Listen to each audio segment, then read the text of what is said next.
Hola, buenas tardes. Bueno, vamos a hacer el mismo juego de preguntas con All Our Ideas para la entrevista a Pierre Levy. Entonces, apuntaros el enlace que es All Our Ideas / Pierre Levy para hacer preguntas. Si estáis viendo esto por streaming, os digo lo mismo. Podéis hacer preguntas a Pierre Levy, que esperamos que aparezca. En este caso viene del pasado, Pierre Levy. No sé si esto es metafórico. Adri viene del futuro y Pierre del pasado, de la tierra de...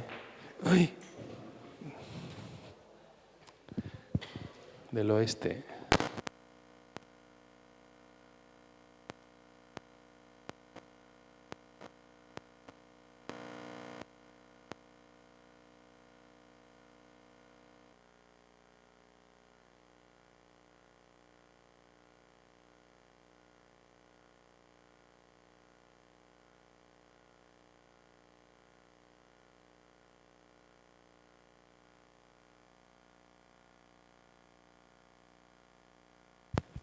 Hola. Bueno, pues Pierre Levy se está conectando. Es uno de los autores, él es nacido en Túnez, reside en Canadá, en Ottawa, es uno de los grandes nombres de la inteligencia colectiva. Él tiene un libro que ya tiene más de una década, que realmente es el más citado en la inteligencia colectiva. Abrió un camino bastante poético, que él un poco hablaba partiendo de la biología, llegando al comportamiento humano. Bueno, acá le tenemos. Hello, Pierre. Can you listen to me? We can hear, no le escuchamos a Pierre. ¿Hay algún problema? Está hablando. Can you speak a little bit just to check the noise? Just 1 second.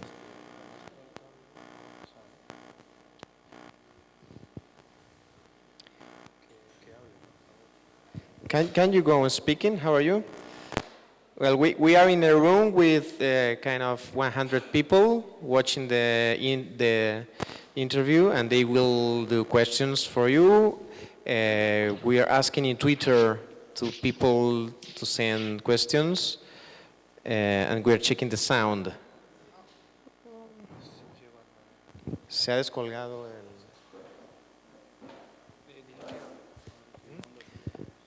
Now, can you check? Can you speak?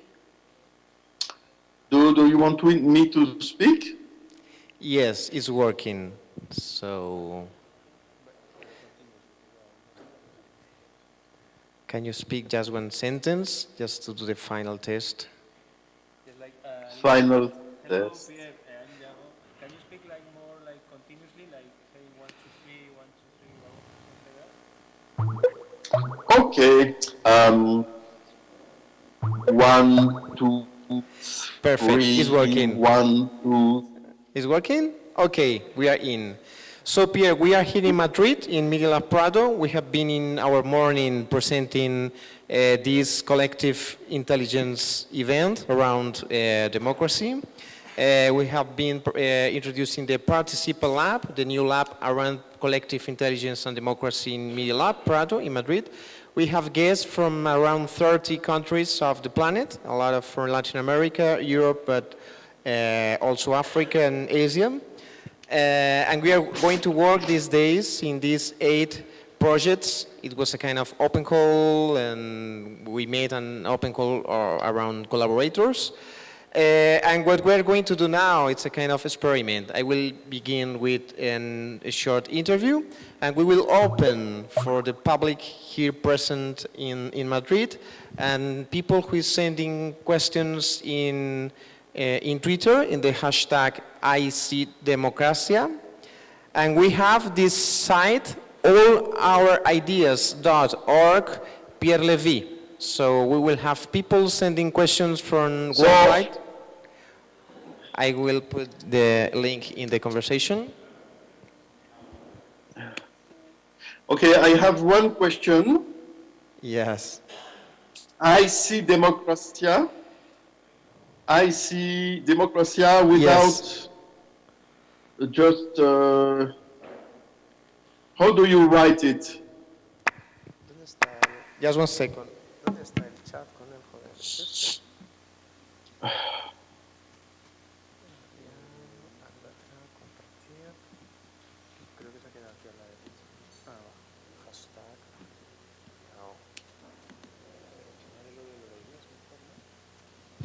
This is the link where people will send you questions and the hashtag. ¿Cómo se pone un hashtag en Mac, tío? Esto es como... Tengo miedo de cerrarlo. Sí.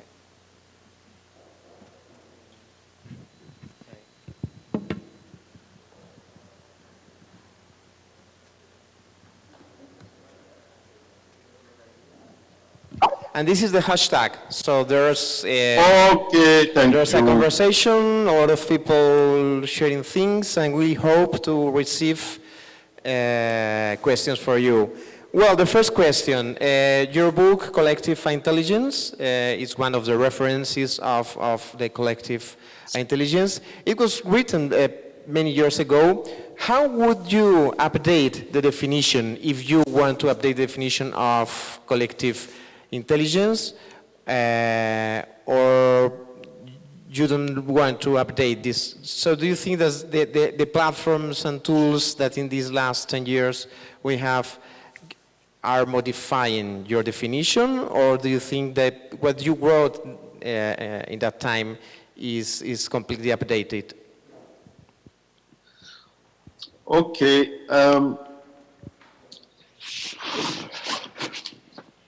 No, first, I would like to say that.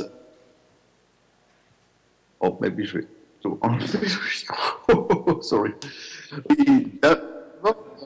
Je voudrais dire que l'intelligence collective est un concept très, très général qui peut même s'appliquer aux animaux sociaux, n'est-ce pas? Sorry, we don't have translation from French. If you...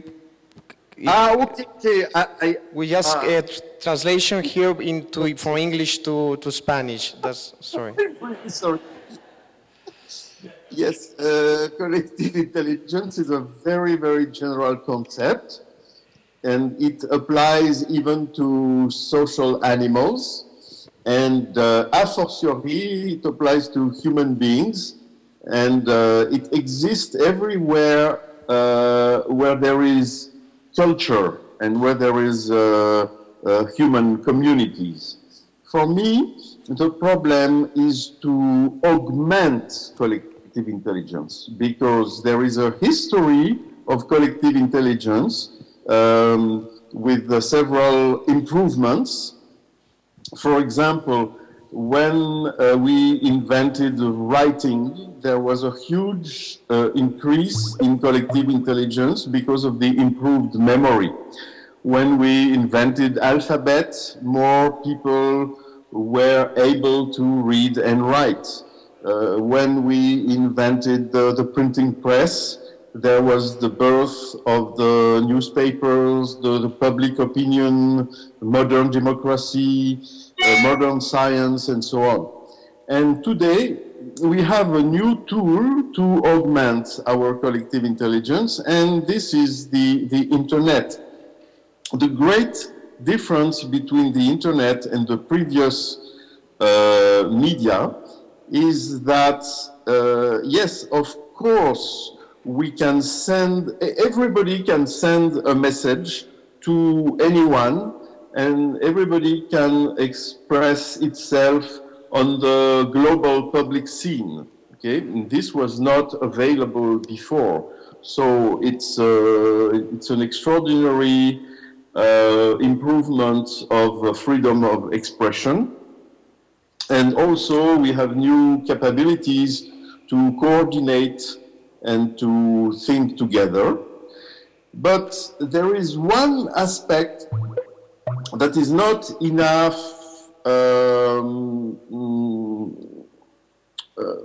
considered generally.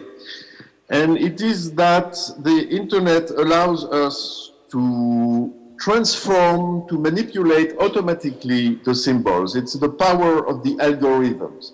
Generally, we see the internet as just as a communication platform, but it is also a huge memory, data analytics platform. It is becoming a support of artificial intelligence and so on. So my idea is that when I wrote Collective Intelligence 25 years ago, there was less than 1% of the humanity that was connected to the internet.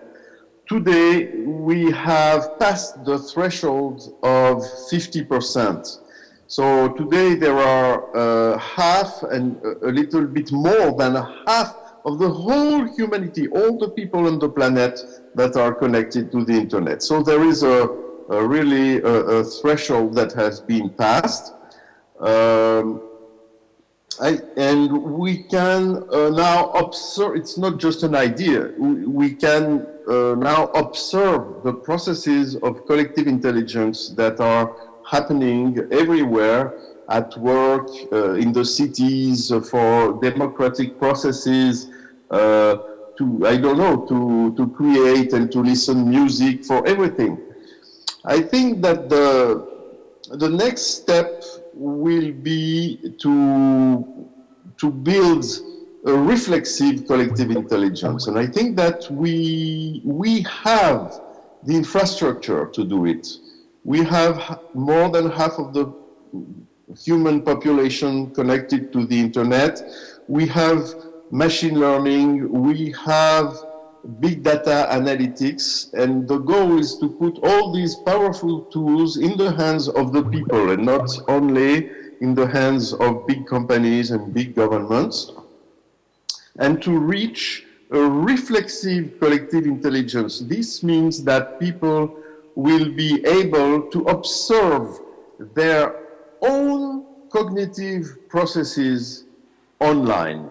And from this observation, they will be able to make progress in their cognitive capacities.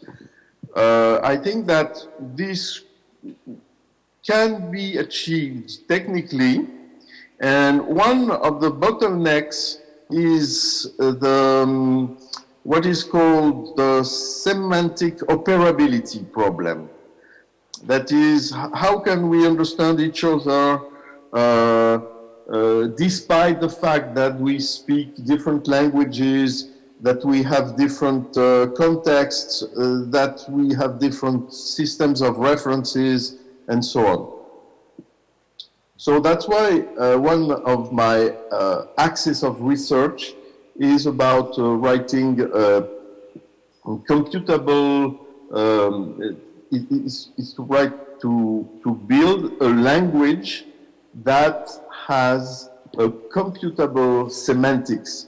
This means that the language has built in itself the ability to compute all the semantic relations between inside a text, but also the ability to compute the semantic relations between different texts of this language. And it has also the ability to self-translate in natural languages. That's it. Okay, thank you. My next question will be my last question, because I want to open for another questions from the people that is here and from the internet.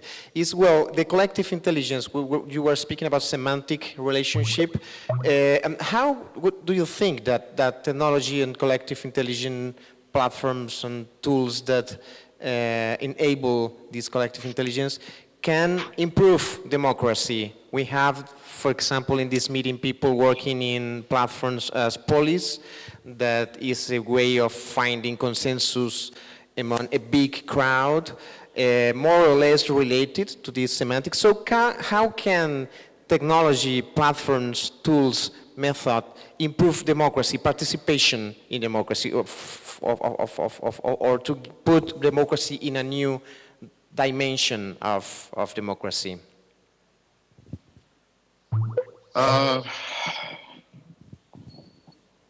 Well, this is a very, very complex problem.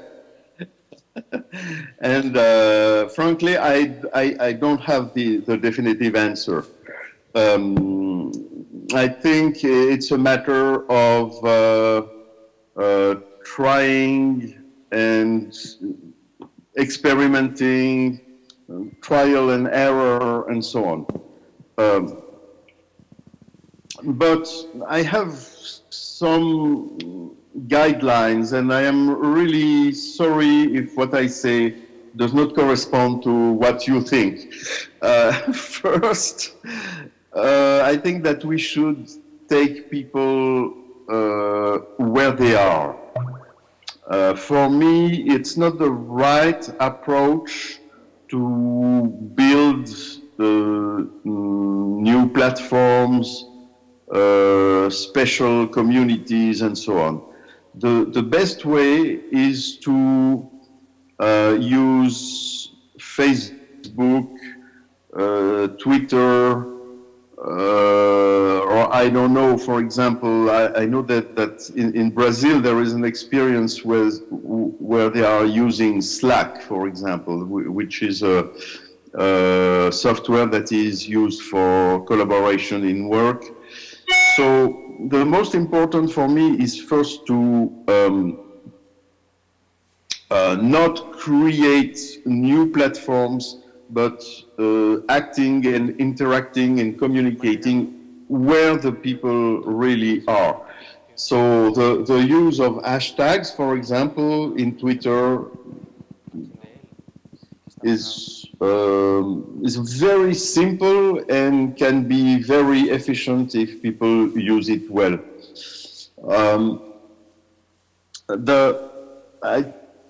I think that in the future there will be ways to use artificial intelligence tools at the service of the collective intelligence, and these artificial intelligence tools will be used to augment the properties and the functionalities of the big social media platforms. Okay, thank you. Now we are going to receive questions from the people is here. Preguntas para Pierre Levy. ¿Alguien se anima? ¿Alguien tiene una pregunta concreta? Luego abriremos las preguntas que tenemos en la plataforma. Bueno, primero a ver si alguien se anima. Bueno, tenemos una, dos. Venga, vamos a hacer dos y dos, ¿ok? We have some questions from people here in Madrid, and after we have several ones in the platform. Mira, la pregunta tiene que ver con los sistemas emergentes y la inteligencia colectiva y cómo se relacionan. Well, the first question is around the emergent systems and the collective intelligence. Which is the relationship between both concepts, emergence or emergent systems and collective intelligence? Yes, for me it's rather obvious that collective intelligence is a part of an emergent system. There are a lot of emergent systems. Generally, they are a kind of ecosystemic or ecosystems. And for me, human collective intelligence is more or less an ecosystem of ideas. So, of course, it is emergent, and this means that it cannot be completely planified. That there is a bottom-up quality and a spontaneous aspect. Okay, the second question.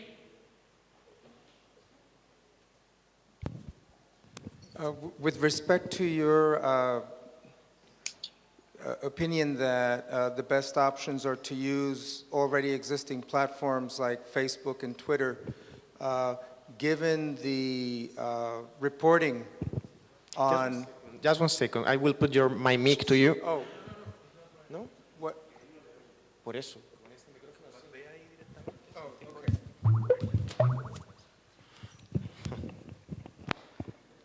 Well, it's better to do it, okay. Oh, okay, hello. A person. Well, No, it's a problem for me because I cannot see the people. right, It's terrible. okay. Show you now. Yeah, but my question has to do with your recommendation to use existing platforms like Facebook and Twitter.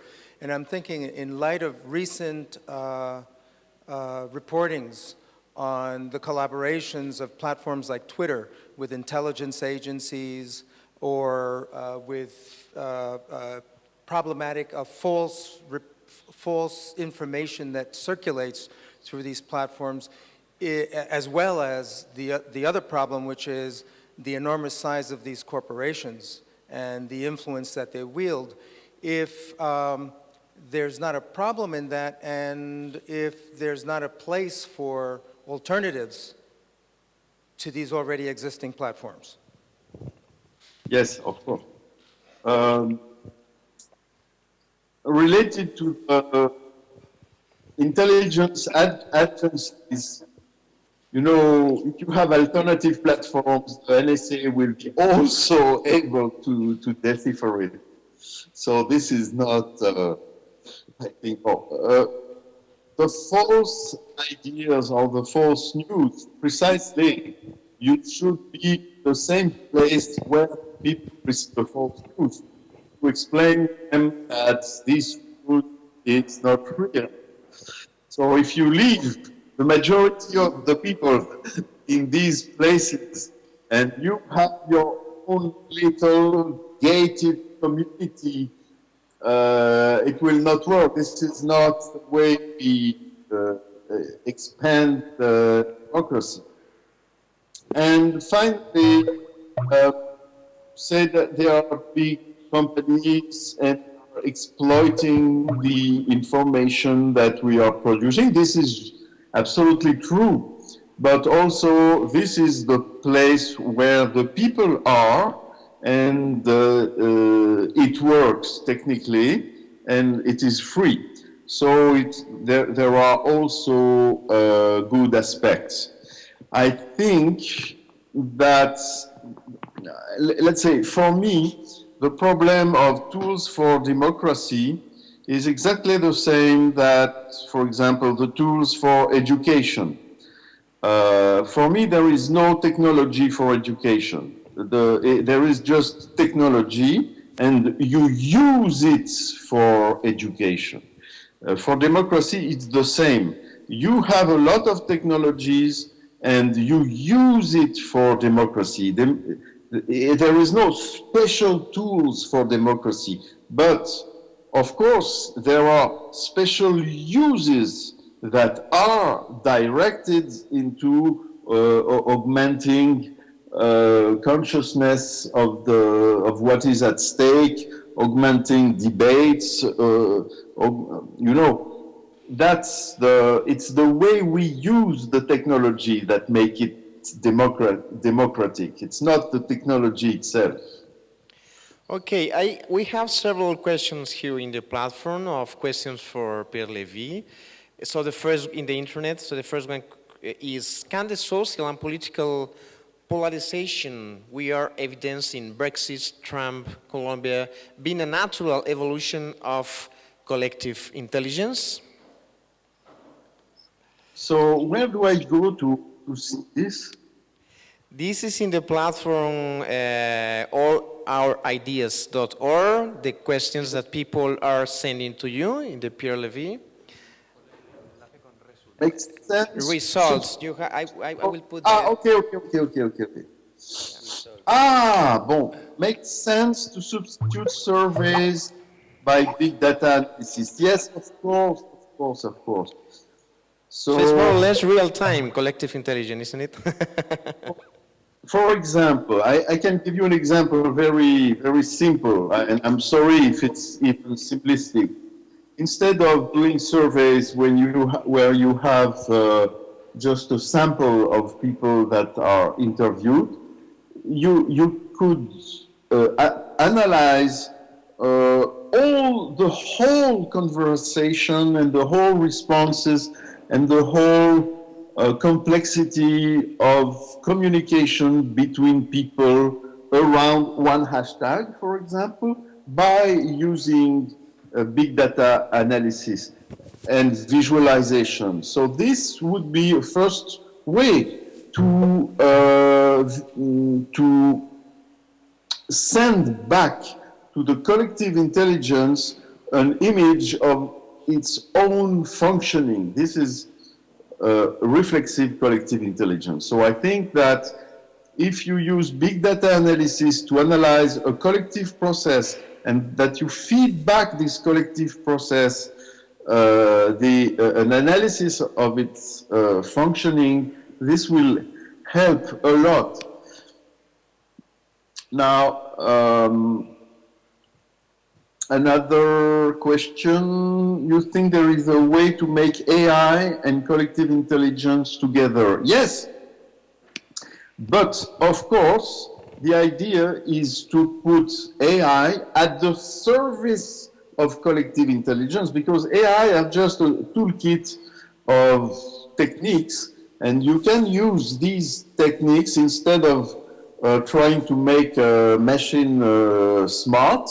You can use these techniques to make people smarter.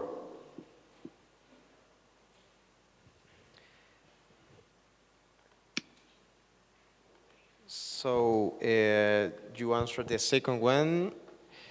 Do you feel like answering, for example, there's a score where people is voting and we see the better rated questions. So the third one could be kind of, you still consider collective intelligence when it comes to decisions taken by an uninformed, poor informed population? Okay, the problem is that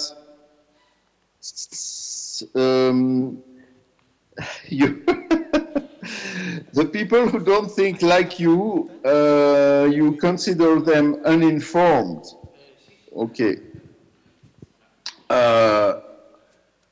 It's very, very difficult. We have to consider everybody as human beings and consider ourselves as maybe uninformed too, or not informed enough. So we cannot say it's collective intelligence when it is us, and it is collective stupidity when it is them.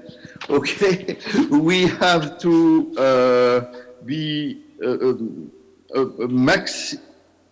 we have to be as inclusive as possible, and of course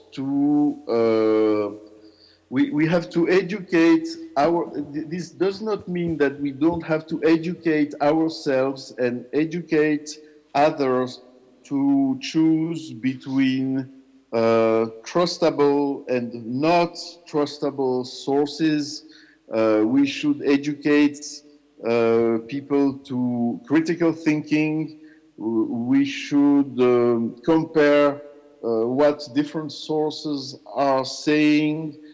We should pay attention to how the sources that we are reading, how are they paid, where do they come from, what is their narrative. You know, it's a whole culture of how to have a good judgment online. Well, there's a question that I feel like putting first, that it's quite related with your research. It makes sense to substitute surveys by big data analysis. La respondió rápido, ¿no? Pero no se explayó demasiado, ¿no? ¿Alguien tiene alguna pregunta acá en el público para intercalar? One more question from people, Yago.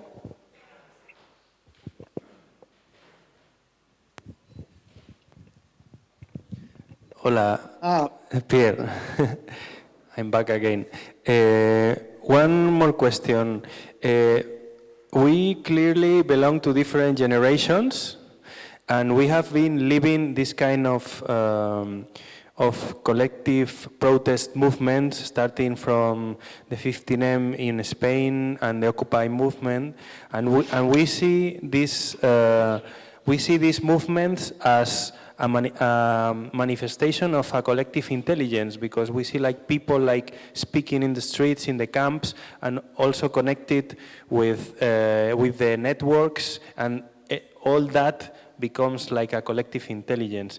So my question is, because you have like more experience and another, you have been like monitoring collective intelligence from longer than I have been. So my question is any other manifestation of collective intelligence before that kind of movements and protests?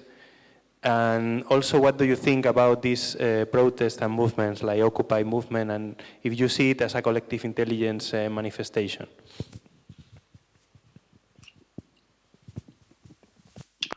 Yes, I see it as a manifestation of collective intelligence, especially because it is generally you are speaking about emerging movements that are not directed by traditional parties or unions, more spontaneous and able of self-organization. This is, of course, one of the main points.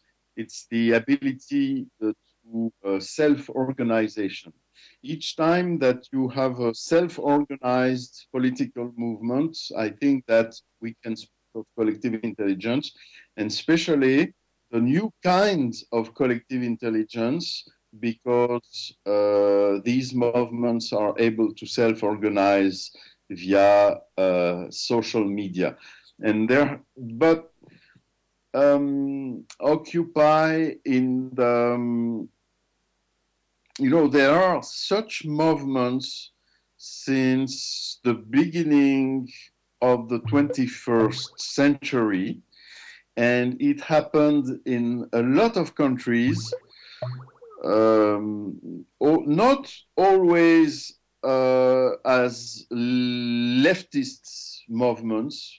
For example, the protests in Brazil against the government that was the Workers' Party.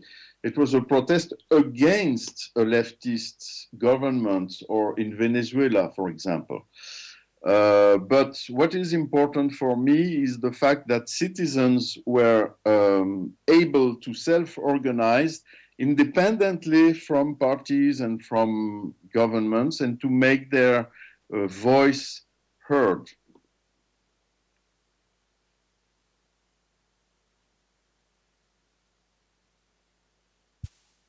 Oh, hello. I want to make you one question that we are here in Madrid now, in Spain, after Indignados. Can you listen to me? Hello, can you listen to me? Okay. Well, in Spain, there has been a quite interesting movement from the squares, from the Indignados 15M movement to the representative level. New citizen fronts are ruling Madrid, Barcelona, and a lot of cities of Spain without parties in the middle. And the same tools and way of behaving in the squares is now more or less being replied in the Madrid City Hall with this, the city.madrid.es. It's free software, it's being replied in many cities in the planet, and it's trying to connect. We here in the Participation Lab are trying to connect this collective, intelligent, bottom-up process with democracy. What do you think that can happen in this level of new local governments doing things in a different way with free software and direct democracy? In Madrid now we are testing the direct democracy in the city level with these free tools and the squares spirit. So do we have any kind of future or not? Okay, I think that one very interesting trend would be the convergence between these democratic movements and these tools for democratic movements, and another trend that is the trend of smart cities. So the idea would be that there is no smart city without more democratic city. So the smart city should be not only sensors to improve the traffic or other everyday aspects or security, I don't know, in a city, but also the participation of the population to the life of the city, its participation to the important decisions and so on. So I think that if we manage to create a new concept and a new practice of the smart city that includes the democratic and the expression of citizens dimension, this could be a very powerful model, and all the smart democratic cities could interconnect and create a kind of model, a kind of reference. Well, we have one more question here. Well, we made a big event in May called Democratic Cities in Madrid, and with a lot of people from Europe and the planet. And that was the focus, kind of, we have to move towards democratic cities. So, one more question, please. Monsieur Levy, bonjour. Hello. Yes. There's a question who appeared here, and I'm really interested in it, which is, most of us here and everywhere in the world are shocked by the things that have been happening these last months. I'm talking about Brexit, we're talking about Trump, we're talking about Colombia, things that most of us, many of us do not explain easily. So my question, the question goes around whether these three, let's say just these three phenomena could be understood as a natural evolution of the collective intelligence and its use of these either media, social networks, and these new tools, technology tools that we have available. Thank you. Thank you for the question. It's a very interesting question.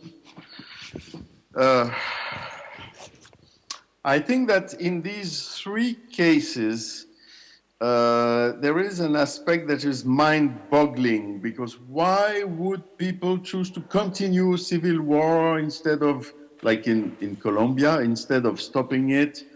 Or why would people choose to go to quit Europe when it is going to hurt them economically?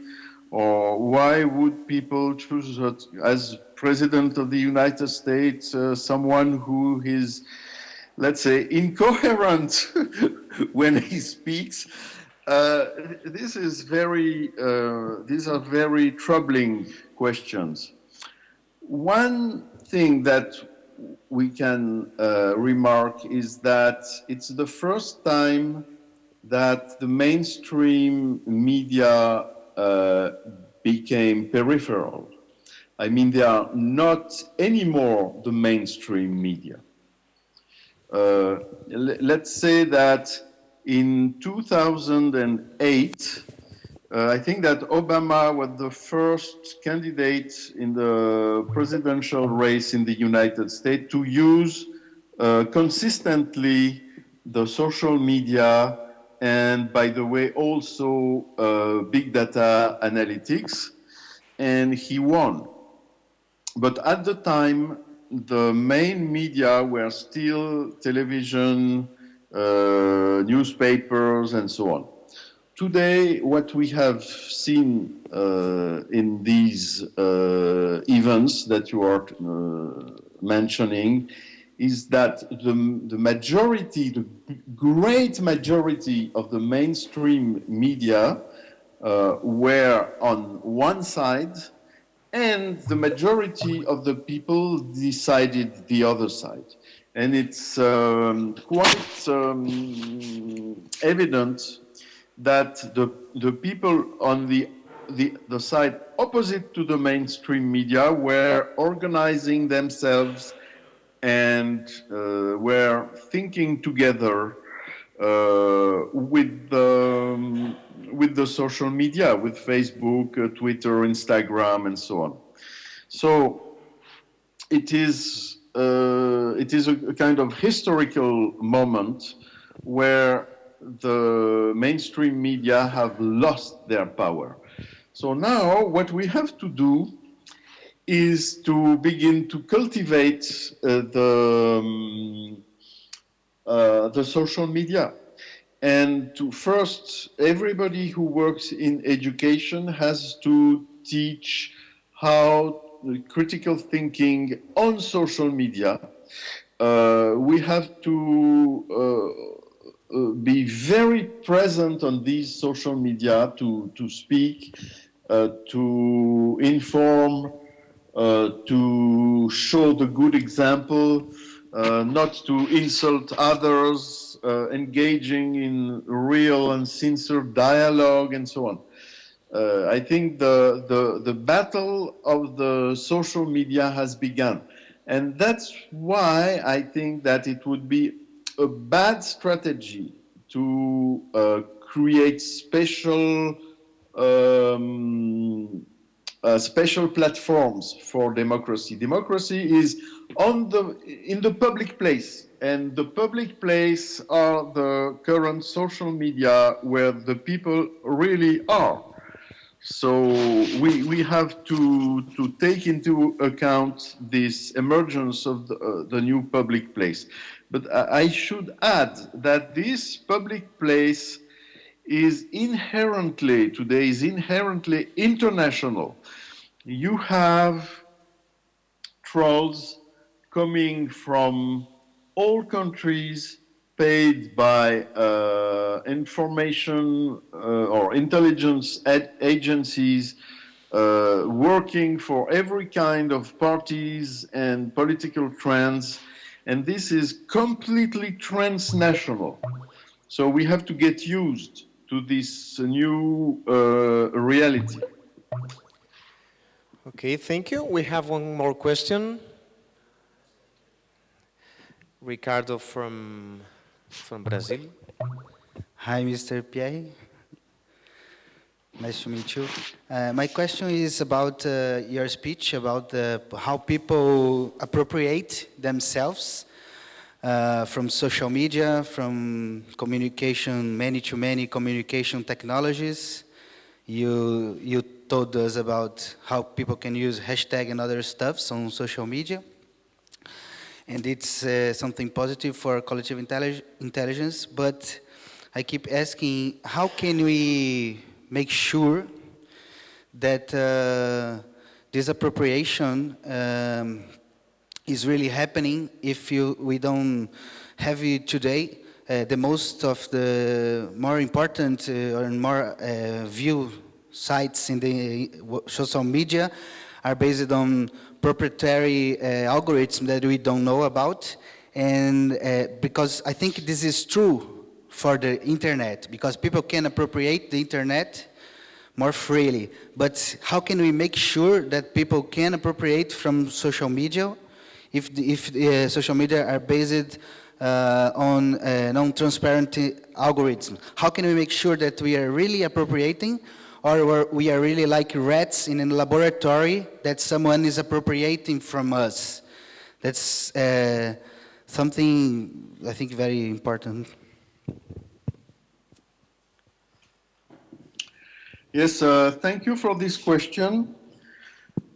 Of course, the ideal situation would be that the algorithms of Google and Facebook are transparent.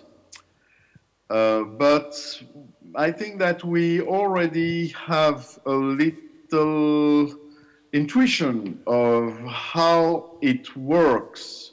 We know, for example, that the more there are links toward a particular site, and the more this site will go up in the search results of Facebook. We know that if you like someone or one particular type of information on Facebook, it will come first in your on your wall, on your Facebook news feed. So there are, of course, it's not completely transparent, but we have a little idea of how it works. And moreover, the reason why I like Twitter is that it is relatively transparent. What you get is what you did, in a way. And you can use it really as a big free database. You can organize it as you want, and even if it's not so simple, the data are open and you can use the API and so on. So I recognize that the situation is not an ideal situation. I agree with you that we should have social media with open algorithms. Maybe in the future we will have this situation. But today, the reality is that the vast majority of the people are in the existing social media, mainly Facebook, Instagram, and so on.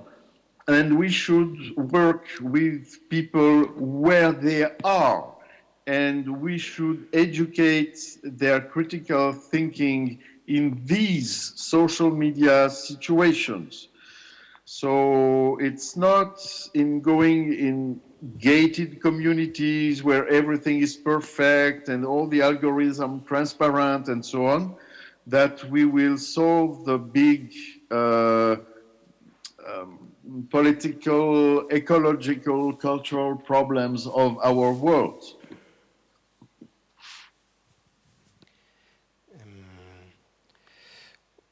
Any other question? We have one here, one more in the internet. Please come here just to... And I would like to show you that there are a lot of people here. Hello. So you see, here we are. Oh.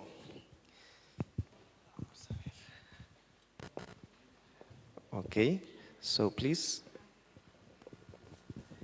Hi, Pierre. My question is about this critical thinking you were talking about.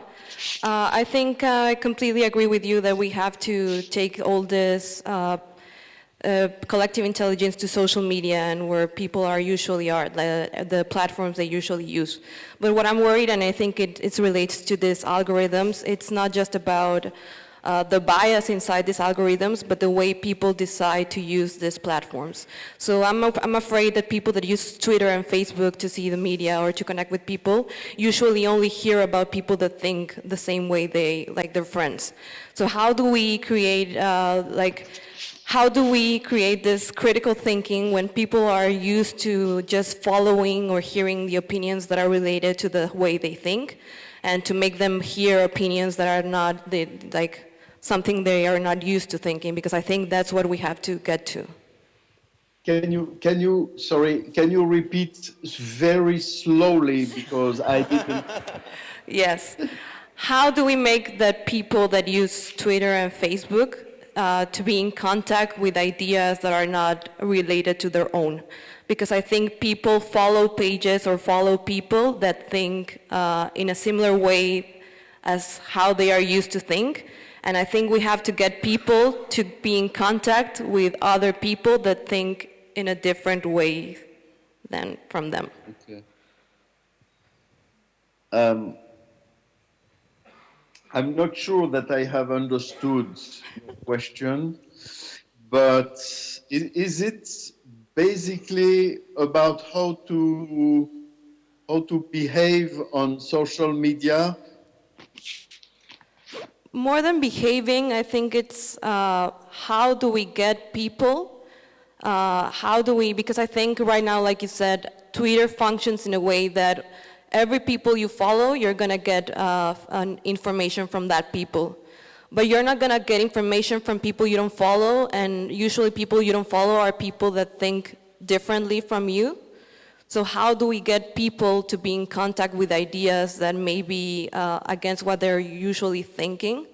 Because I think that's how collective intelligence should move forward. If we don't have a way of people being in touch with different ideas, I think it's gonna get just more polarized as what are we seeing in the actual world. Okay, it's very for me understand what you said, but there is a lot of work to do. You know, it's relatively easy to listen to television or to listen to radio or to read newspapers. Communication on social media is much more complex because you have a work to do. You have to select your sources. You have to select the people that you are following. I take, let's say, 1 hour or 1 hour and a half every day to review the people I'm following on Facebook and on Twitter. I classified them in different lists. I work on these lists also. So it's, let's say everybody is like becoming a journalist, being in contact with a lot of different sources and trying to cross-check the different sources, understanding the situation from listening to different voices that are different in the same political landscape. You know, it's not something easy, this is the good idea, this is the bad idea. You have to understand the situation as a whole, the way people are thinking, the kind of dialogue they have.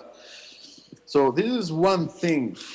The other, as a consumer of ideas, another aspect is the use of this, let's say, a work of, we have to civilize the social media.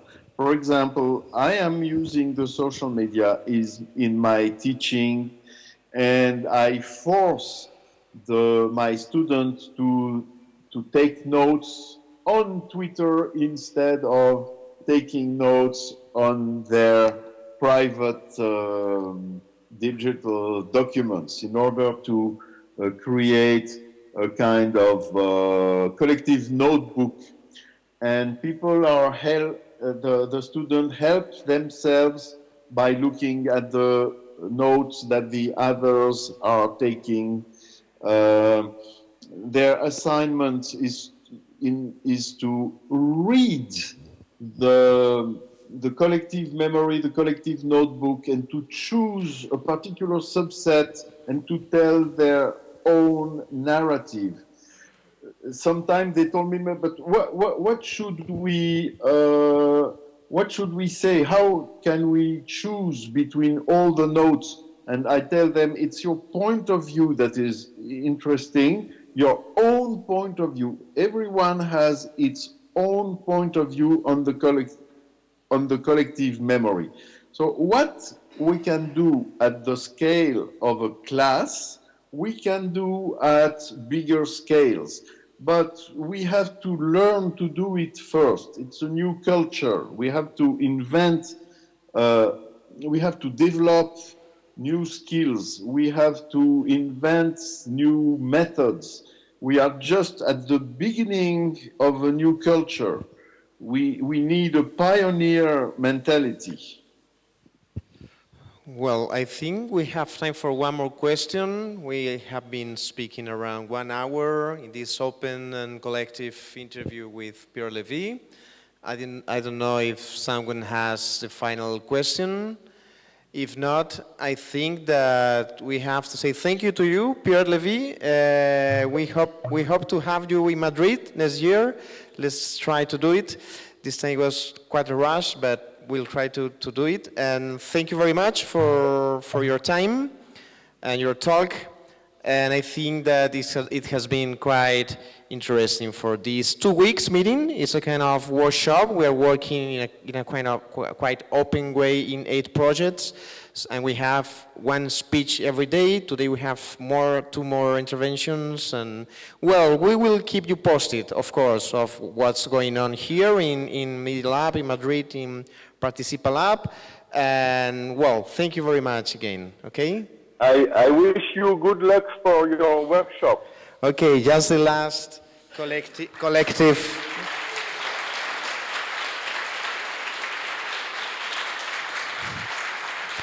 Thank you, I'll see you. Bueno, no estuvo mal el experimento. Bueno, pues muchas gracias. Tenemos un pequeño descanso. Luego tenemos charla con Amalio Rey a las 6:20, 6:15, 6:20. Y antes, bueno, sí, podemos a las 5, anticiparlo. o sea, son las 5 menos 5 y a las 5:20 tenemos charla con Amalio. Ah, perdona, se me ha ido una hora, claro. Sí. 5:20, 5:20. Dale, pues nos vemos en un ratito. Yes, we are going to have a break, like 15 minutes, 20 minutes. So enjoy. We go on in the hashtag #ICDemocracia, Democracia, y creo que ya está echando humo, ¿verdad?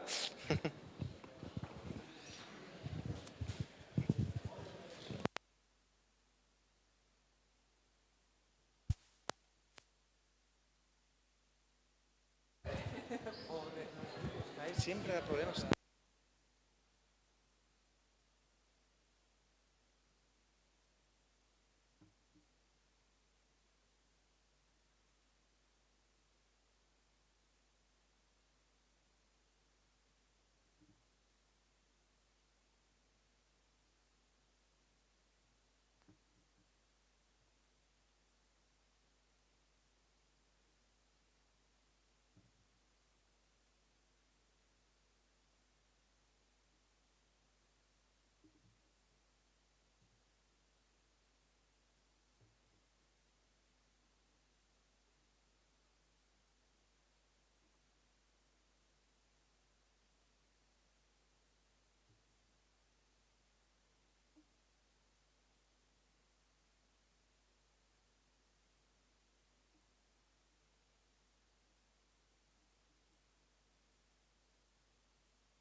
Hola. Vamos a comenzar con la siguiente charla. Esta vez va a ser en castellano. Now we are going to start with the next talk. This time is going to be in Spanish, so if you want translation, you know what you have to do. Thank you.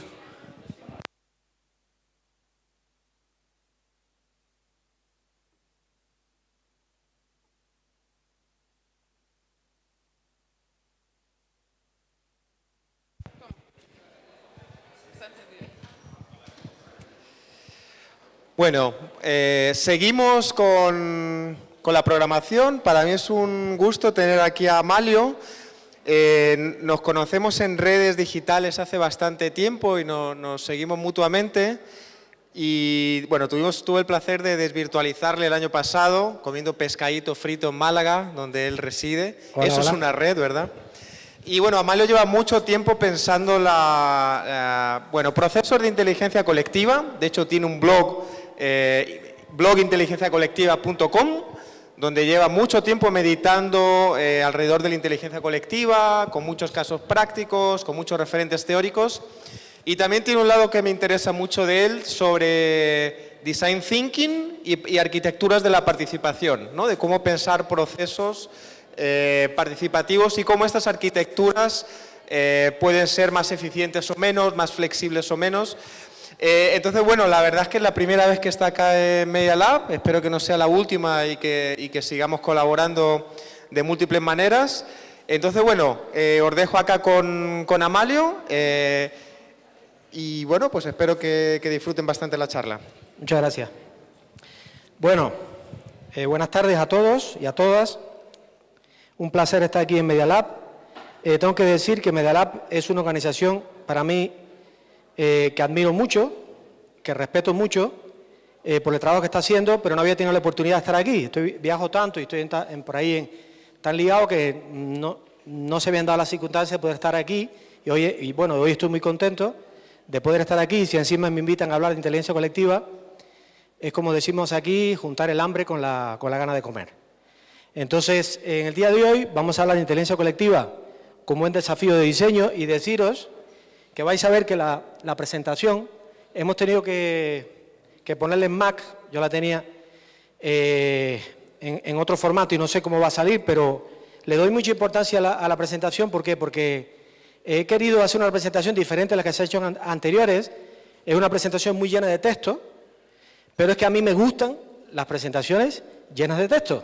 Sé que esa no es la tendencia, pero me gusta porque me gusta dejarle a la gente cosas, que no dependa solo de mí, sino que después esta presentación la subiré a mi blog y el que se la quiera bajar, la quiera leer. Son ideas, lo que siempre pretendo que las presentaciones sean autoexplicativas y que las ideas que tengan se puedan después estudiar y leer sin que yo esté presente contándolas. Entonces, además, me he tomado el trabajo, como no sabía que había interpretación simultánea, la he hecho en los dos idiomas, la he hecho en castellano y las he hecho en inglés, ¿vale? Así que vais a ver en la parte de arriba en español y en la parte de abajo en inglés, ¿vale? Y por favor, para las intérpretes, yo hablo muy rápido, con lo cual me hacéis así una señal, intento, si es que me entero, o alguien me avisa, y hablo un poquito más despacio. Pero es que hablo muy rápido. Bien, bueno. Cuando me dijeron que tenía que hablar de inteligencia colectiva para la democracia, he intentado, dije inteligencia colectiva para la democracia. Inteligencia colectiva, ¿cómo defino inteligencia colectiva? Esta es mi definición de inteligencia colectiva. Para mí no es más ni menos que razonar, aprender, crear, resolver problemas o tomar decisiones en grupo. Para mí esa es la definición, la definición operativa que uso cuando trabajo la inteligencia colectiva. Cuando razonas, cuando aprendes, cuando creas, cuando resuelves problemas o cuando tomas decisiones en grupo, estás practicando la inteligencia colectiva. Lo que pasa es que cuando asocias inteligencia colectiva con democracia, se introducen elementos nuevos en la definición, como podría ser que estamos hablando de un grupo a gran escala. Si hablamos de democracia, estamos hablando de un grupo a gran escala, lo cual introduce una cierta complejidad. Y por otro lado, esa inteligencia colectiva tiene que estar al servicio del desarrollo de mecanismos que sean participativos y que sean legítimos. La legitimidad es una dimensión política que vamos a ver que aquí tiene influencia y que tiene una conexión misteriosa con el diseño. Pero básicamente este sería el objetivo. Entonces, el primer problema que tenemos aquí es que el escalado, que obliga a hacerse cuando se trabaja con grupos grandes, introduce complejidades en el proceso de diseño. Esta mañana, tanto Yago como, sobre todo, Marcos, estuvieron hablando de la dificultad que tenía el manejar grandes grupos en un entorno cultural donde lo que se intenta es desarrollar comunidades, con lo cual el desarrollo de comunidades suelen ser procesos más lentos y a pequeña escala. Entonces, aquí hay una dificultad enorme entre compatibilizar una cultura de desarrollo de comunidades trabajada con cariño a llevar esto a gran escala. Entonces, aquí hay una dificultad que vamos a tener que resolverla y que yo propongo o me planteo la posibilidad que se pueda corregir a través del diseño. O sea, la gran pregunta que yo lanzo es, ¿el escalado en procesos colectivos plantea un fallo insoluble? ¿Es imposible hacer deliberación colectiva entre miles o cientos de miles de personas de una manera eficiente y eficaz? ¿O resulta que a través del diseño se puede conseguir? Esa es la gran pregunta. De hecho, estoy escribiendo un libro a trancas y barrancas, que no avanzo, no como Bernardo, que escribe 4 libros al año.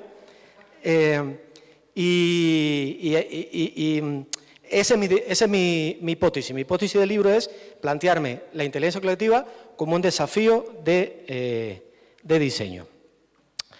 Bueno, también a veces nos preguntamos, que tiene algo que ver con Pierre Levy, en una de las preguntas que le hicieron, cuando le preguntaron la relación entre emergencia y inteligencia colectiva, si la buena, no digo la inteligencia, la buena inteligencia colectiva se busca o se encuentra. Cuando digo si se busca o se encuentra, es si la inteligencia colectiva es un proceso emergente, mágico, que aparece de golpe así y tú no lo puedes, entre comillas, domesticar, o la inteligencia colectiva es algo que deliberadamente se puede trabajar y se puede mejorar.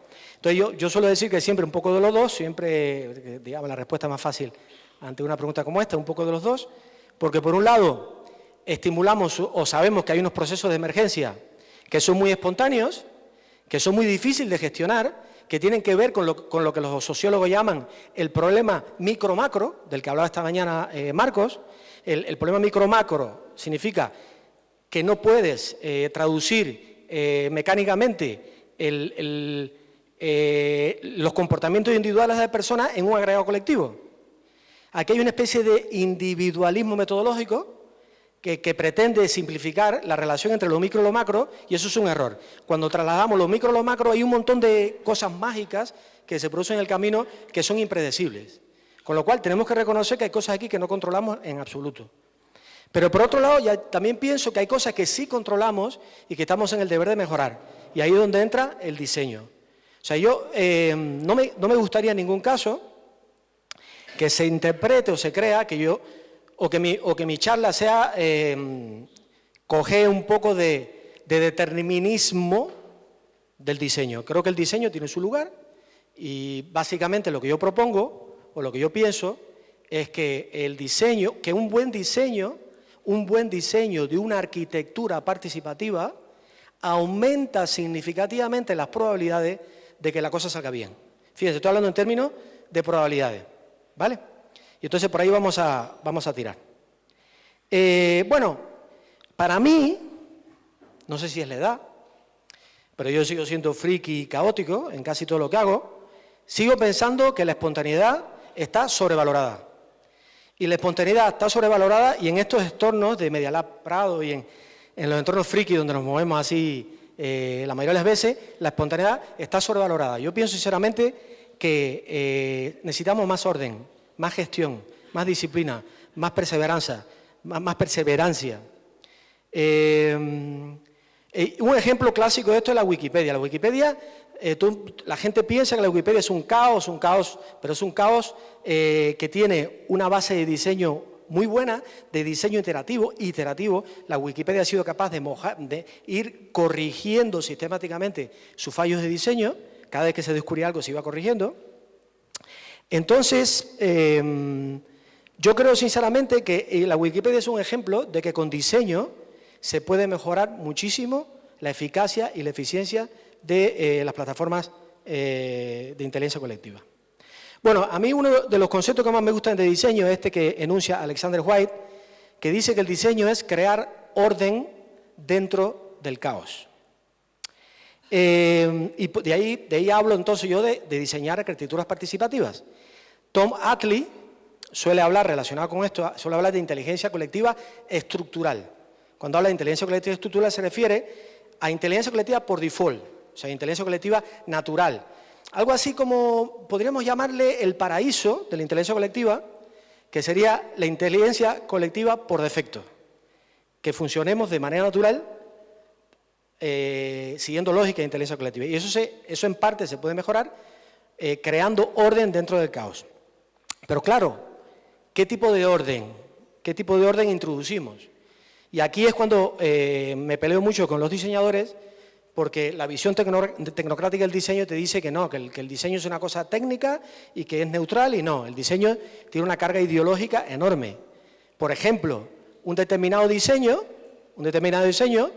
lo que puede ocurrir es que estimule que venga al proyecto un tipo de usuario y desestimule que venga otro tipo de usuario. Un determinado diseño puede ser excluyente en vez de incluyente. Un determinado diseño puede estimular una cultura de interacción basada en la competencia en lugar de la colaboración. Por ejemplo, si hacemos un diseño de una plataforma y empezamos a llenarla de ranking, evidentemente estamos premiando el comportamiento competitivo en lugar del comportamiento colaborativo. Por tanto, el diseño tiene una dimensión ideológica importante y no podemos engañarnos. Y si hablamos de diseño de arquitecturas participativas para la política, este es un elemento que nunca, pero nunca debemos olvidar. Entonces, bueno, diseño para la democracia. ¿Cuál es el objetivo? ¿Cuál es el objetivo de intervenir en este proceso? Pues el objetivo es devolver poder a la ciudadanía. Esto requiere un rediseño inteligente de los mecanismos de deliberación y decisión, y para mí, uno de los mecanismos que más hay que mejorar es el abuso que tiene hoy el diseño de la democracia representativa de la regla de la mayoría. La regla de la mayoría simplifica la democracia, hasta el punto que hoy en día tendemos a asociar democracia a mayorías, cuando hay un montón de mecanismos correctivos de esa simplificación, como podrían ser el veto de las minorías, o sea, el derecho al veto de las minorías. Otro mecanismo que está muy de moda y que a mí me encanta, que son los mecanismos aleatorios, en lugar de que sea la mayoría, sino jugar con los mecanismos aleatorios. En fin, hay muchas herramientas para corregir este sesgo. Entonces, bueno, ¿qué solución tenemos a todo esto? Bueno, una primera solución tiene que ver con la cultura. Por eso digo que no quiero que penséis que soy determinista con el diseño. Creo también en los activos, creo también en la educación, creo también en la pedagogía. Creo que hay que hacer pedagogía de lo colectivo. Es fundamental hacer pedagogía de lo colectivo.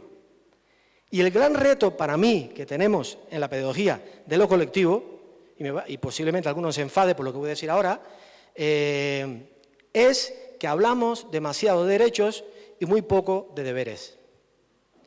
Si queremos hacer inteligencia colectiva, tenemos que fomentar, desarrollar la corresponsabilidad.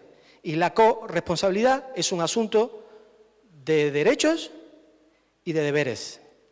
Y la izquierda progresista tiene el sesgo de hablar mucho de derechos y poco de deberes. Y quien dice esto es una persona de izquierda.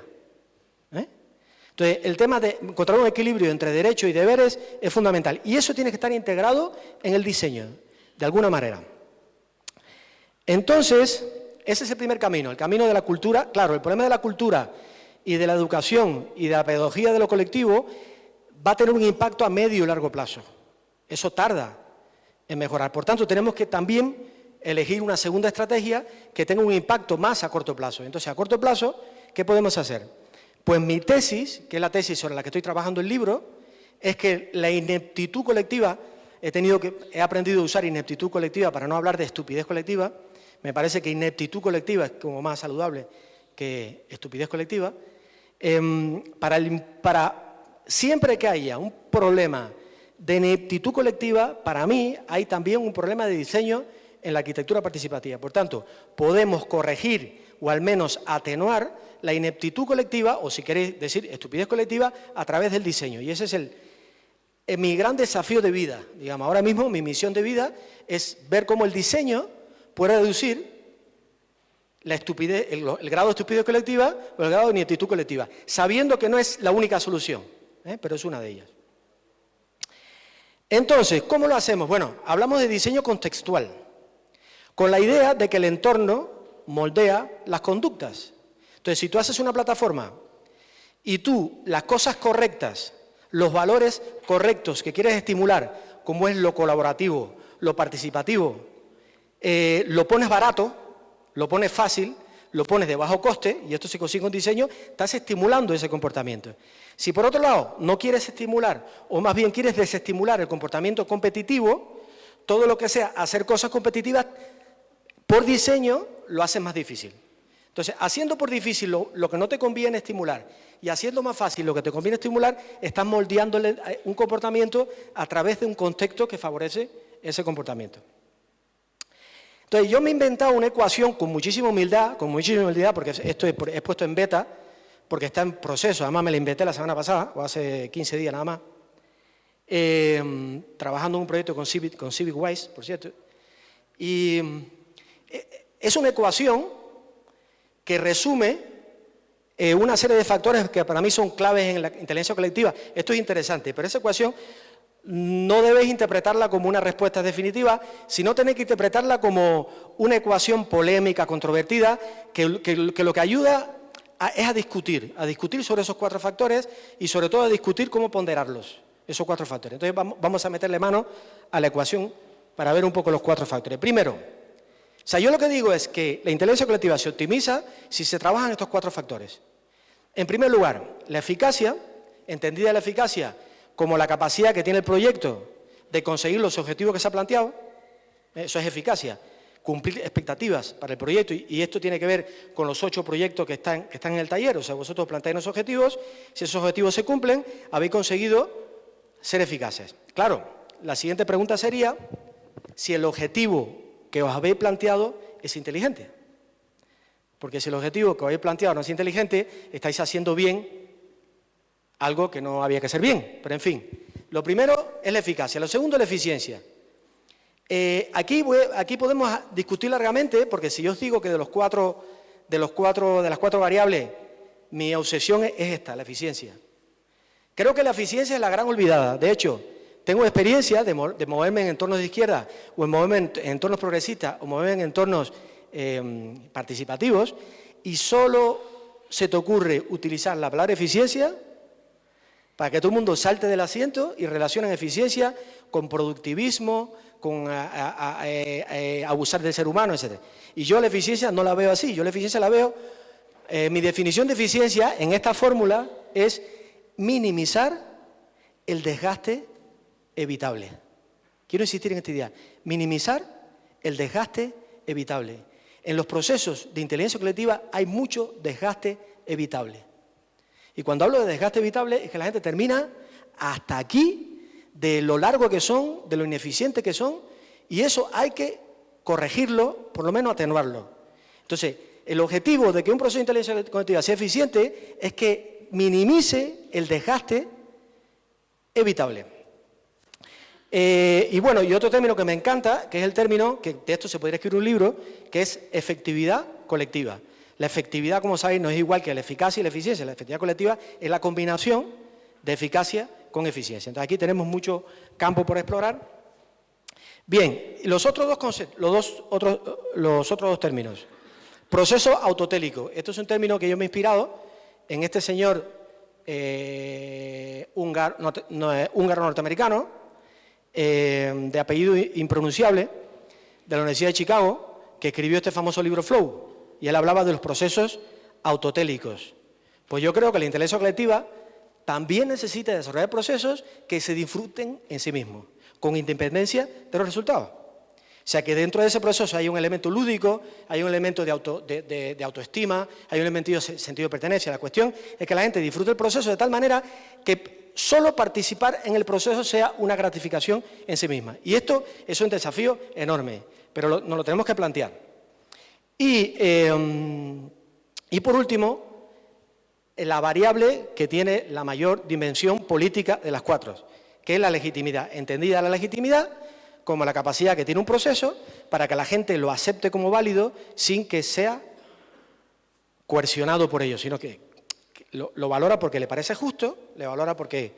Entonces, fíjense que estas cuatro variables, esta ecuación, insisto, yo la dejo ahí porque lo he hecho ya de hacer un taller solo con esta ecuación, y estar una mañana discutiendo cómo cada uno pondera las cuatro variables.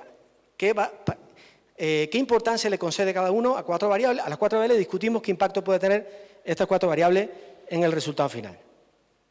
Bien, voy a pasar esto y... porque ¿qué tiempo me queda? ¿Alguien me avisa qué tiempo me queda ya? ¿Tengo? Vale. ¿Voy muy rápido? ¿Voy bien? Vale. Bueno, después tenemos en el diseño, hay una cosa importante que es lo que se llama el funnel. El funnel de la innovación, en el caso de proyecto aplicado aquí, para que no entiendan lo que es el funnel es un embudo donde entra por el lado izquierdo un montón de ideas y salen por el lado derecho acciones concretas que intervienen en el entorno, ¿vale? Entonces ahí hay una especie de proceso de decantación, ¿no? Eso ocurre en todos los procesos colectivos. Y estas son un poco las cuatro fases que habitualmente seguimos en ese funnel, ¿no? Primero, captar a la gente. Aquí viene lo que a mí me gusta llamar la bestia negra de la inteligencia colectiva, que es conseguir grados de participación, ya no digo extraordinarios, sino dignos, que esto es un gran problema, conseguir buenos grados de participación en cantidad y engagement en calidad, o sea, que la gente después se implique. Ya esto ya es pedir mucho, pero en fin, ese sería el primero. El segundo, cómo estimular procesos de creatividad colectiva que sean interesantes. Después, a partir de la idea, generar una deliberación de esas ideas para que la gente aprenda. Después, cómo se filtran esas ideas y, por último, cómo se agregan, ¿vale? Entonces, esto me lleva a un esquema, he puesto en español arriba y en inglés abajo, no sé si llega a ver, esos son para mí los cinco grupos de problemas que tenemos que trabajar desde el punto de vista del diseño. Intento ordenar un poco la cabeza y decir, bueno, ¿cuáles son los temas que tenemos que trabajar desde el punto de vista del diseño para mejorar los procesos de inteligencia colectiva? Entonces, primero tenemos el qué. ¿Qué proyecto vamos a abordar? ¿Qué reto vamos a abordar? Esto no es ninguna tontería, porque hay retos que, sinceramente, se resuelven mejor de manera individual. Nos empeñamos en hacer colectivamente un reto que se resuelve mejor de manera individual.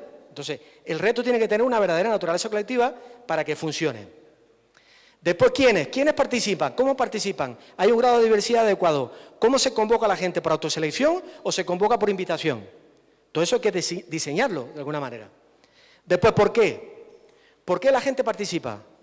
¿Cuál es la estructura de motivaciones para que la gente participe? ¿La gente participa solo por el gen social?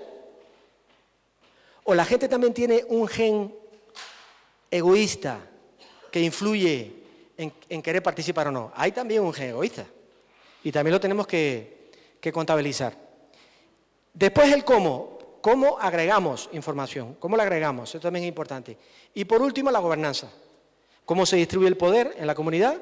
¿Cómo se gestiona el poder en la comunidad? Y sobre eso hablaré ahora. Bueno, yo tengo como 50 principios de diseño en los que he trabajado.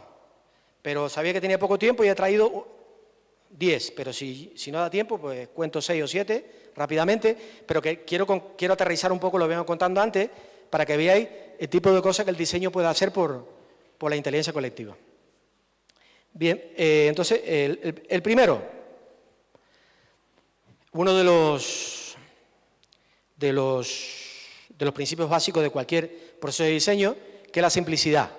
Y aquí me gustaría destacar esta paradoja que he puesto aquí. Las reglas simples permiten comportamientos complejos. Reglas complejas simplifican los comportamientos. Si hacéis una arquitectura participativa demasiado compleja, lo que vais a hacer es generar un atenazamiento de los participantes, vais a matar la improvisación, vais a matar la posibilidad de emergencia, de improvisación.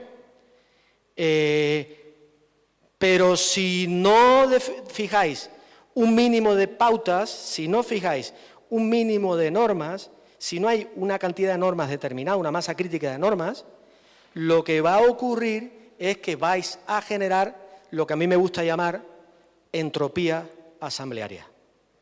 La entropía asamblearia que hace que al final solo se queden en la asamblea la gente que no tiene nada que hacer.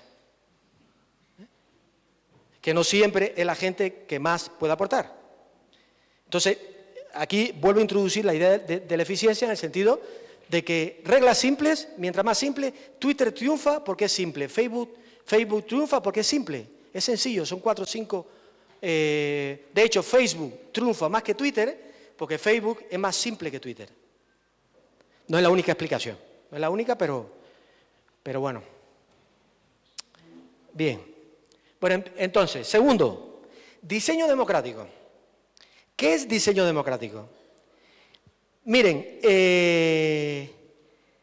una de las grandes prioridades del diseño para la democracia, y esto lo invito a los compañeros y compañeras que están haciendo los proyectos, es la igualdad de oportunidades. La igualdad de oportunidades es un concepto vital en el diseño, y la igualdad de oportunidades tiene que estar embebida en las arquitecturas participativas a través del diseño. Y esto tiene tela, podemos estar un día entero hablando de cómo el diseño favorece la igualdad de oportunidad o cómo la castiga, ¿vale? Entonces, ahí hay mucho que hacer. Y aquí, por ejemplo, tengo un proyecto, estuve leyendo los proyectos vuestros, y aquí voy a poner algunos ejemplos. Hay un proyecto que es Turnómetro, que es de Guadalajara. ¿Dónde están los de Turnómetro? Por allí. Turnómetro es interesante porque, miren, la igualdad de oportunidades, yo lo comentaba aquí, los espacios colectivos, al contrario de fíjense, al contrario de lo que mucha gente cree, los espacios colectivos que no tienen normas o que tienen pocas normas, ¿saben lo que hace? Favorece a los más fuertes. Al que más grita, al que más chilla, al que más poder tiene. Pasa igual que en la economía. ¿Qué pasa con el neoliberalismo? ¿Y qué pasa con el liberalismo? Favorece a los más fuertes. No hay el laissez-faire, o sea, no hay norma. Al no haber norma, el fuerte puede ser más fuerte. Por tanto, tiene que haber normas que protejan a los débiles. Y las normas, cuando protegen a los débiles, están protegiendo, defendiendo el principio de igualdad de oportunidades. Entonces, esto de fortaleza y debilidades se refleja en una asamblea, por ejemplo, con el turno de palabras. En Turnómetro, que no es lo único que se plantean más cosas, pero uno de los objetivos que se plantean es medir el tiempo de palabra de las personas, creo que en asambleas presenciales, no en digitales, porque digitales es más fácil. Esto es como el 59 segundos. Si aquí tuviéramos que hacer un debate y pusiéramos la norma, que esto es diseño, de 59 segundos, estamos introduciendo una lógica de igualdad de oportunidades. Porque el charlatán no va a poder imponer su discurso porque sabe que a los 59 segundos se le quita el micrófono. Pero también podría poner una segunda norma de diseño que diga: todas las personas que están aquí tienen que hablar. Nadie se puede ir de aquí sin hablar. Es una norma que también protege la igualdad de oportunidades. Por lo que consigue es que la gente que se inhibe, la gente que tiene temor de hablar y sin embargo tiene buenas ideas, puede expresarse. Y vamos a escuchar a todos y con eso vamos a conseguir una mayor diversidad cognitiva. Entonces aquí ese es otro elemento también importante. Entonces, desde el punto de vista del diseño, esto es. Y lo segundo, entonces, aquí estamos desmontando un mito. Estamos desmontando el mito de que la espontaneidad es maravillosa para todo el mundo. No, la espontaneidad favorece a los más fuertes. Y este es el segundo mito. El segundo mito, aquí podemos discutir todo el día y toda la noche y mañana si queréis, ¿qué pasa con los liderazgos en los procesos de inteligencia colectiva? No quiero liderazgo, no queremos liderazgo, nada de liderazgo. Los liderazgos tienen que ser distribuidos. Los liderazgos tienen que ser distribuidos. Retórica buenista. Eso para mí es retórica buenista. En todo proceso colectivo va a haber liderazgo. Te guste o no te guste, siempre va a haber liderazgo. Siempre hay gente que impulsa más que otra, siempre hay gente que es más proactiva que otra, siempre hay gente que participa más que otra. Ahí tenéis el Power Law, la idea donde en cualquier sistema de debate digital, un 5% aporta el 80% de los contenidos. Y me quedo corto. Entonces, siempre va a haber liderazgo. El liderazgo es como la energía. no desaparece, se transforma. ¿Y en qué se transforma? Se transforma en un liderazgo opaco. ¿Y qué pasa con el liderazgo opaco? Que el liderazgo opaco conspira. El liderazgo opaco conspira porque no tiene que rendir cuentas, porque no está formalizado. Entonces, cuando el liderazgo opaco conspira, es peor que cuando se formaliza el liderazgo y podemos establecer mecanismos de rendición de cuentas y podemos saber si lo hacen bien o lo hacen mal. ¿Vale? Tercero, esto ya se habló con Pierre Levy. Ciudadanos informados y responsables. Esto que veis aquí, os podéis tatuar aquí atrás, donde queráis. Esa frase que aparece arriba. Y no porque la haya dicho yo, sino porque es sentido común. Pero es una paradoja, implica una paradoja. Sin responsabilidad individual, no hay inteligencia colectiva. Si vamos a hacer inteligencia colectiva a partir de un comportamiento de borrego, de groupthink, de pensamiento de grupo, no vamos a ninguna parte. Entonces es importante estimular. Entonces, ¿qué podemos hacer del punto de vista del diseño para esto? Os voy a poner un ejemplo. Son pautas de diseño. Si hacemos un taller aquí hoy, vamos a hacer un grupo de trabajo, vamos a discutir sobre un tema, le pedimos a Cristian, que está aquí, chilenito este que está aquí, levántate Cristian. Cristian, le decimos, Cristian va a hacer el documento de trabajo que va a usar el grupo para discutir sobre ese tema. Y va Cristian a hacer el documento de trabajo. Entonces el grupo cuando empieza a discutir, no empieza a discutir sobre un hoja en blanco, sino empieza a discutir sobre el documento de Cristian. Pues ya os puedo decir que vais 60% sesgado según la opinión de Cristian. Si trabajamos todos con un mismo documento, a partir de un mismo documento, es decir, no trabajamos con información local, que es la base de la inteligencia colectiva, sino trabajamos con una información centralizada, estamos matando la diversidad cognitiva. Y estamos matando la inteligencia colectiva. Entonces, hay que crear mecanismos para que la gente trabaje con muchos documentos a la vez. Bien, bueno, aquí entra la democracia líquida, que comentaba, creo que tú, Iago, ¿no? La democracia líquida es un mecanismo mixto que te ayuda un poquito a que la gente que no está informada delegue su opinión en una persona informada. Y eso ayuda un poco a mitigar ese problema. Bueno, la mezcla de lo virtual y lo presencial. Cuidadín con sobrevalorar lo virtual. Muy bien lo virtual está bien, es un espacio para compartir, pero si esto no se lleva a la calle, fíjense que esto es como una metáfora, de lo que dijo hace un rato Pierre Levy.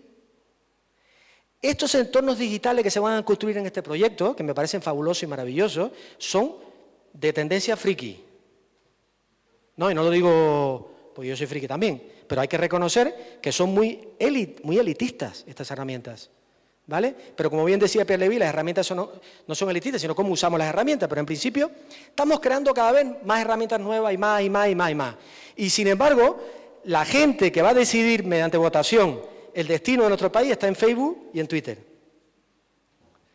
Entonces, cuando digo que es una metáfora, me refiero a que es como si nuestras herramientas estuvieran en la red y Facebook y Twitter estuvieran en la calle. No sé si me explico.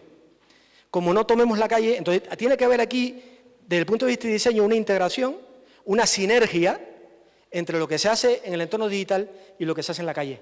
Tiene que haber una conexión, un ida y venir. Bien, Clay Shirky habló de estos dos modelos. Hasta que surgiera Internet, ¿qué ocurría? Filter, then publish. O sea, primero alguien filtraba y después publicaba, era la famosa labor de los editores. ¿Cuál es el paradigma de hoy? Al revés, publish, then filter. Se publica y después cada uno filtra la información como quiera. Entonces, esto nos obliga, dado que se transfiere la obligación de filtrar a los ciudadanos y a las ciudadanas, la herramienta tiene que introducir dos tipos de filtros. Estas herramientas participativas tienen que introducir dos tipos de filtros que me gustaría comentar. El primer filtro lo llamo el filtro por la robustez del sistema. Y el segundo filtro se llama el filtro por la eficacia o por la eficiencia del sistema. Voy a contar rápidamente estos dos filtros. Muy rápido, porque ya estoy terminando. Primero, el primer filtro, el de la robustez, básicamente lo que tiene que hacer es diseñar mecanismos defensivos para el sistema, para luchar y defenderse frente a los trolls o los spammers, los incentivos perversos, etcétera, etcétera. Necesitamos cortafuegos para los fakes y, por ejemplo, una cosa que mucho se le critica a la inteligencia colectiva cuando se hacen plataformas de este tipo es que a veces generan crisis reputacionales, porque la información no es íntegra. Hay un problema de integridad de la información. ¿Cómo resolver eso? Hay que crear mecanismos defensivos. Aquí hay un proyecto, que es el proyecto de Democracia, París, ¿dónde están? Democracia, París, ¿están aquí? ¿No? ¿Por ahí? ¿Soy vosotros? Bueno, este proyecto es el de blockchain. Y blockchain es una herramienta que va a permitir precisamente esto, precisamente proteger el voto secreto, que está cuestionado, y que además es para que ese voto secreto sea más legítimo, ¿no? Bien, y el otro filtro es el de la relevancia, el de la eficiencia. O sea, el primer filtro protege el sistema de spammer y de comportamiento destructivo. Es lo mínimo que se puede hacer. El segundo filtro lo que hace es convertir cantidad en calidad. Esto es uno de los grandes desafíos que tenemos. Los que habéis participado en foros, sabéis que llega un momento que es imposible. Por la propia estructura de los foros, en un orden cronológico, es imposible llegar a la idea relevante. Entonces aquí hay dos proyectos que me han parecido muy interesantes de aquí de Medialab-Prado. Uno que es de redacción colaborativa para participación ciudadana, que es de Madrid, ¿dónde está ahí? Por aquí. Me ha gustado mucho porque esto lo que hace es intentáis separar lo que no vale, lo menos interesante de lo más interesante. Además, el enfoque que tienen, que quiero verlo después resuelto, es lo de esto de los mapas de calor. Imaginaos, ¿puedo contarlo? A mi manera.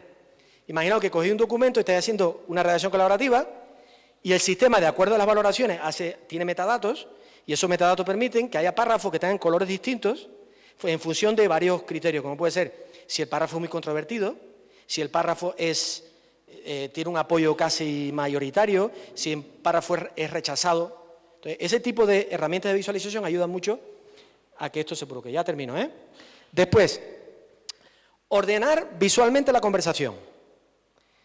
Herramientas de visualización. Esto lo necesitamos por un tubo. Necesitamos herramientas de visualización, tenemos mucho territorio para avanzar aquí. Por ejemplo, yo entro a una deliberación masiva mundial, como la que, por ejemplo, hace el MIT Climate Collab, que no sé si lo conocéis, el MIT Climate Collab. Es un proyecto del MIT que hace un debate mundial sobre las soluciones al cambio climático. Pues ellos utilizan una herramienta que es los mapas de argumentos, donde es un mapa súper interesante, donde tú te puedes colocar en un nodo del mapa, donde hay preguntas concretas y puedes ver los pros y los cons. O sea, está muy ordenada la conversación. Y después tenéis una de las herramientas que más me gusta a mí, que es Consider It, que tenéis aquí, mira este ejemplo, que me encanta. Ves cómo en un debate de una ley, con una visualización de datos, te deja claramente cuál es la opinión que es apoyada mayoritariamente, y abajo te ordena por popularidad los pros y los cons. Las dos opiniones, a favor o en contra de este tipo de visualizaciones, para mí, de verdad, Consider It es de las herramientas de las que he estudiado, de las más interesantes. Después, la síntesis y agregación de resultados. Aquí tenemos dos proyectos. Uno de la herramienta de participación ciudadana para el consenso de Barcelona. ¿Dónde está? ¿No está por aquí? ¿No han llegado? ¿Aquí? Perdón. ¿Y aquí? Este proyecto se atreven, porque esto es un desafío tremendo, es un enorme atrevimiento, muy sano, de utilizar fórmulas matemáticas para combinar opiniones en favor del consenso. Esto es una manera de superar esto que dije antes, de que se abusa mucho en la democracia de hoy de la regla de las mayorías. Entonces, el poder agregar información a gran escala en favor del consenso ayuda mucho. Y el otro proyecto de Sao Paulo, que está por ahí, que lo he visto, el Pushing Together, que es, ¿dónde está? ¿Empujando juntos? Bueno. Ellos que van a combinar, esta es otra plataforma interesante, Polis. Polis es una pasada en visualización de datos. Y entonces aquí se quiere ampliar aplicaciones. Bueno, después el penúltimo desafío de diseño tiene que ver con la estructura. Esto, sinceramente, es uno de los máximos desafíos que son puro de diseño. Si tú quieres agregar datos, sobre todo información no estructurada, que son charlas, textos, conversaciones, a gran escala, tienes que normalizar los formatos. Si no normalizas los formatos, no puedes agregar. Esto los programadores que tienen cabeza, mente de base de datos, entienden bien esto. Por ejemplo, definir campos de título, separar los títulos de la idea de fuerza, obligar a la gente que ponga títulos, que los argumentos los pongan con guiones. Por ejemplo, parametrizar respuestas, para que la gente marque en lugar de que haga texto florido. Todo ese tipo de cosas es importante hacerlo para que para que esto funcione y se pueda agregar. Y otro tema importante, la economía del lenguaje. En estas plataformas tenemos que introducir por diseño introducir economía del lenguaje por diseño. No podemos dejar que la gente se enrolle demasiado. Cuando la gente se enrolla demasiado, genera mucha información no estructurada que el sistema la pierde. A lo mejor con este lenguaje de programación que está haciendo Pierre Levy hace más de 15 años, XML, no me acuerdo, nunca me acuerdo pronunciarlo, se consigue esto, pero ahora mismo información no estructurada es muy difícil agregar. Entonces, hacer cosas como hace Twitter, le pones un límite de palabras, y por ejemplo, cuando Pierre Levy hablaba de que él obligaba a los alumnos, me encantó, a que tomaran notas con Twitter, él decía que era porque quería generar memoria colectiva, pero yo estaba pensando con mi cabeza de diseñador, no soy diseñador, pero con mi cabeza de diseñador, de que los obligaba para que desarrollaran habilidades de síntesis, que también, ¿no? Y bueno, y entonces, el último, un 10 más 1, me ha pasado el 10, es feedback. Este es uno de los principios reyes en modelos en arquitecturas participativas, que es, para mí el feedback es adictivo. Facebook y Twitter triunfan por la facilidad de generar un feedback en la gente. De hecho, cuando estamos aburridos, buscamos Facebook y Twitter porque rápido nos genera una capacidad, nos hace algo, nos responde, están vivos.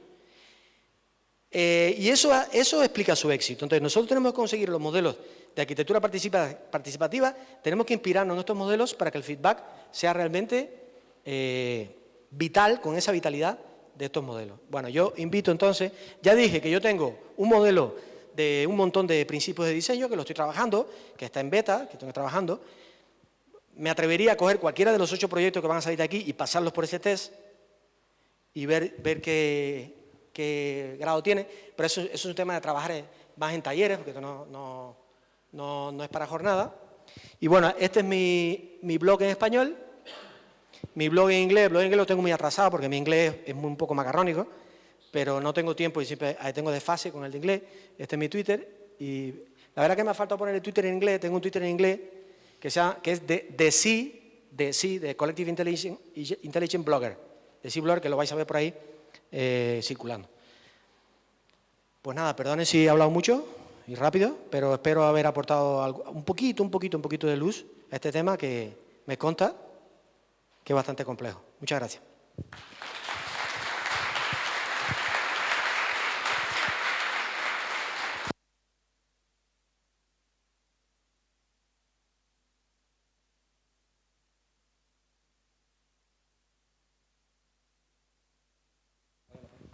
Muchas gracias, Amalio.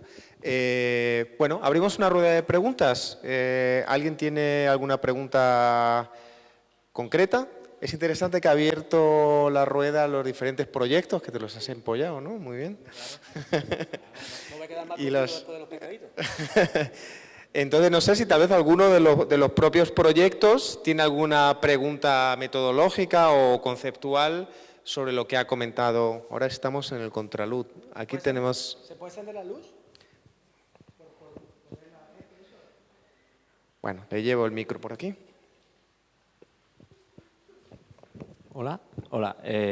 Bueno, primero de todo, gracias por la charla porque para mí ha sido espectacular. Yo soy el coordinador del proyecto de redacción colaborativa y mi mayor miedo para... Sí, muchas gracias. Yo soy un diseñador frustrado también, si se puede decir, y el mayor reto que veía para estas jornadas, para estos talleres, era enmarcar el reto de diseño Y creo que con la charla que has dado, pues me has quitado un gran peso de encima, porque yo iba a plantear mañana en la presentación pues los pasos que tendríamos que afrontar de qué objetivo, marcar el quién, etcétera, etcétera. Y eso lo has dado aquí y, vamos, he pedido ya que compartan las diapositivas. Entonces, bueno, la pregunta que te haría sería ¿qué consejo nos darías, dado que tenemos solo 2 semanas de tiempo para desarrollar los proyectos? ¿En qué nos tendríamos, o cuál sería el punto más crítico al que tendríamos que prestar atención para intentar, bueno, ser eficaces, eficientes y tener éxito, ¿no? O sea, llegar a unos prototipos, bueno, pues con sentido. Es una pregunta muy abierta, pero ¿quién mejor que tú después de esta charla?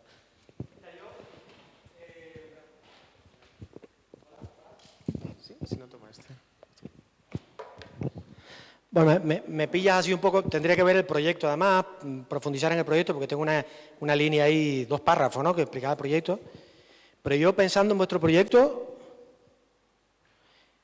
a mí vuestro proyecto me parece que tiene un potencial, pero impresionante. Se está trabajando ya en eso, en otros sitios. La propia, por ejemplo, estoy pensando en el crowdsourcing de leyes, que eso en Finlandia, por ejemplo, que también pasaron muchísimo trabajo precisamente porque no tenían un espacio donde se pudiera redactar colaborativamente. Entonces, al final, cuando no hay ese espacio, los expertos terminan decidiendo casi todo. Entonces, este mecanismo de agregación del que yo he hablado tanto, termina siendo una agregación de expertos. Básicamente, termina siendo una especie de autocracia consultiva. ¿Me explico? O sea, se consulta a la gente, pero después se decide en despachos, ¿no? Entonces, lo que es interesante es que la gente, por ejemplo, pueda votar párrafos y cosas de estas. Entonces, para mí, un desafío que tenéis vosotros, pensando en las zonas de calor, porque me he quedado con eso, de las zonas de que poder identificar áreas de... para mí es poder categorizar, saber categorizar todas las, cuáles son todos los... a ver cómo te lo digo. ¿Cuáles son todos los estados de ánimo? ¿Cuáles son todos los puntos de vista que puede haber sobre un documento de una manera clara, de manera que esas categorías no se solapen entre sí? Imagínate. Esto lo hace muy bien, a ver si lo recuerdo, lo hace muy bien el TED. El TED, si os metéis, creo que es el TED, porque ahora mismo estoy que ya ni los mezclo todos. El TED, ¿sabéis? Tiene un sistema para evaluar las charlas en el TED. Y tiene un sistema donde tú, en lugar de solo poner estrellitas y poner cosas que es muy simplón, tiene como 6 o 7 o 8 categorías con unos nombres. Entonces uno puede ser molón, por ejemplo, molón, otro puede ser, pero son muy graciosos los nombres. Entonces, conseguir una serie de categorías que reflejen diferentes comportamientos de los votantes, de los ciudadanos con respecto al documento. Bueno, si es muy controvertido y el color del párrafo tiende a ser muy controvertido, ¿qué pide de mí? ¿Qué se espera de mí cuando es muy controvertido? ¿Qué se espera de mí cuando un documento tiene una alta unanimidad, un párrafo? ¿Qué se espera de mí? Que lo aplauda, ¿no? A lo mejor tiene que haber una mosca cojonera, activar un mecanismo de mosca cojonera o de abogado del diablo que ataque ese párrafo porque ese párrafo tiene demasiado consenso o es demasiado unánime. En fin, pienso que uno de los desafíos sería categorizar de manera ordenada los diferentes estadios que se pueden producir como resultado del agregado colectivo de esos párrafos. No sé si estoy entrando en cosas como demasiado... ¿No esperabas eso? Pero bueno, yo creo que al final tenéis un desafío de agregación, básicamente de agregación, y de síntesis, más que de agregación, de síntesis. ¿Cómo hacemos 1000 personas metiendo mano en una edición? Pero bueno, tenemos el ejemplo de Wikipedia. ¿Qué ocurre? Pero fíjate cómo hace Wikipedia. Wikipedia tiene supereditores. Ahí hay una especie de semi-experto, hay categorías. Y hay unos supereditores que son los que terminan... de hecho, pueden hasta bloquear el artículo para que no siga la guerra esta de... Entonces, ese tipo de mecanismos defensivos también hay que desarrollarlos. Te reconozco que sería más bien una consultoría, un trabajo más... Si me escribes por correo o cosas, yo con gusto te... Vale. Muy bien. Sí, tú y después tú y después tú. Sí. Tú, sí, tú. ¿Cómo te llamas? Yo soy Maite, venga. Maite de Barcelona, sí. Me ha interesado también mucho escucharla. Me uno a la felicitación anterior porque realmente ha sido súper útil. Me he quedado con muchas cosas, pero así el tema del feedback, que para ti era tan importante. Cuando estamos hablando de cosas serias, de democracia, queremos que la gente piense y decida conjuntamente y nos ponemos así como vamos a pensar. ¿Cómo lo hacemos divertido? ¿Cómo damos un feedback? Porque si tu amigo le ha dicho que le encanta lo que tú dices, vale, pero estamos decidiendo una norma, una ley. ¿Cómo hacemos algo divertido con feedback? Cuando he dicho que hay un proceso autotélico, el proceso autotélico... Sí, verdad. Cuando he dicho que una de las variables es hacer un proceso autotélico, que sí que la gente disfrute el proceso, la única variable que se puede explotar no es lo lúdico. Porque tú puedes disfrutar el proceso subiendo una montaña, sudando y sufriendo como un berraco. Y también la disfrutas, no se trata de eso. Se trata de que tenga sentido lo que estás haciendo. Que tenga sentido. Tú puedes cargarte un mulo en la espalda, que si tiene sentido que lo hagas así, porque por eso salvas a tu hijo, lo haces. Y el proceso incluso, para que llegues arriba de la montaña, pues tendrás que interiorizarlo, tendrás que entender que tiene sentido. Entonces, cuando hablamos de que el proceso hay que cuidarlo, no quiero ser tan superficial de decir que esto tiene que todo gamificación. La gamificación ayuda, pero tampoco creas que soy muy enamorado de la gamificación. Creo que la gamificación al final termina funcionando como un atajo fácil. Creo que hay que trabajar otro tipo de temas. Hay que trabajar, por ejemplo, cuando digo que el proceso hay que valorar el proceso y hay que estimularlo, me estoy refiriendo, por ejemplo, a que la gente entienda qué sentido tiene lo que está haciendo. ¿Por qué lo está haciendo? Entonces, el feedback significa, por ejemplo, que el feedback puede venir por el itinerario del gen social, no el gen egoísta. Y el itinerario del gen social sería que yo vea que una contribución que yo he hecho está impactando en la ley. Y por ejemplo, que haya 30 o 50, 100 personas que digan, has dado el clavo con esa idea. Eso para mí es premiar el proceso y es feedback. Pero incluso hasta el feedback negativo.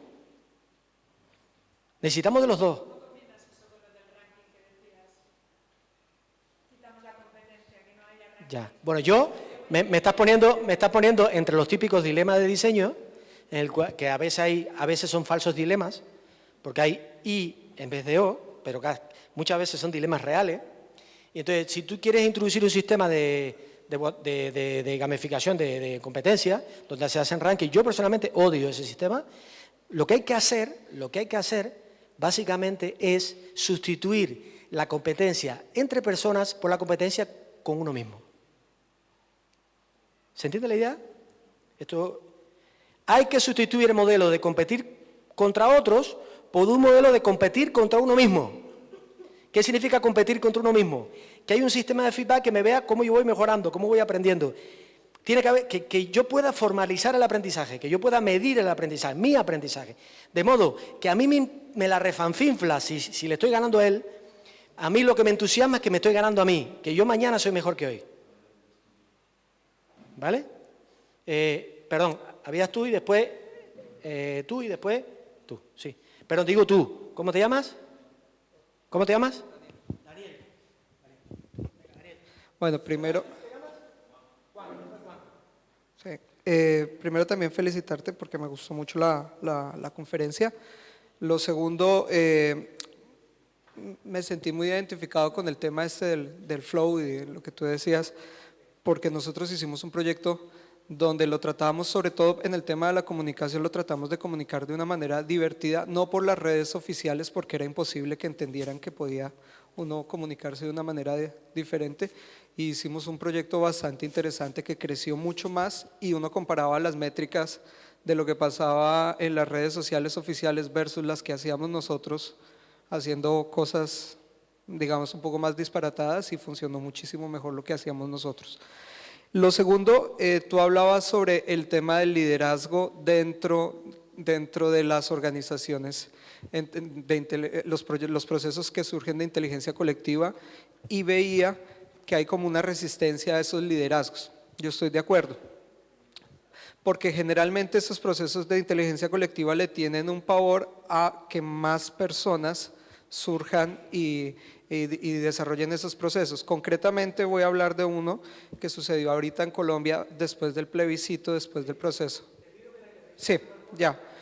Sí, exacto. Entonces, allá se estructuraron, sí, tal cual. Lo estructuraron bajo una premisa y es que no deberían haber liderazgos. Y funcionó 15 días y murió. Y he visto que en todas partes, si no se logran consolidar esos liderazgos, los procesos mueren. ¿Qué es cómo se hace para combatir con esa naturaleza autodestructiva de los procesos colectivos donde desechan el liderazgo? Voy a ser breve. El liderazgo, ya he defendido el liderazgo. He dicho que el liderazgo está, que no lo vas a destruir, que se va a transformar y entonces es mejor reconocerlo.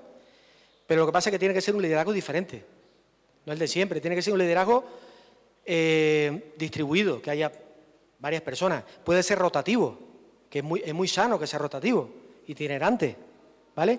Un liderazgo que sea controlado, eso de quién controla al controlador. Pero quién controla al controlador tiene sentido si el liderazgo es visible, no si es opaco, ¿vale? Permíteme pasar porque no puedo...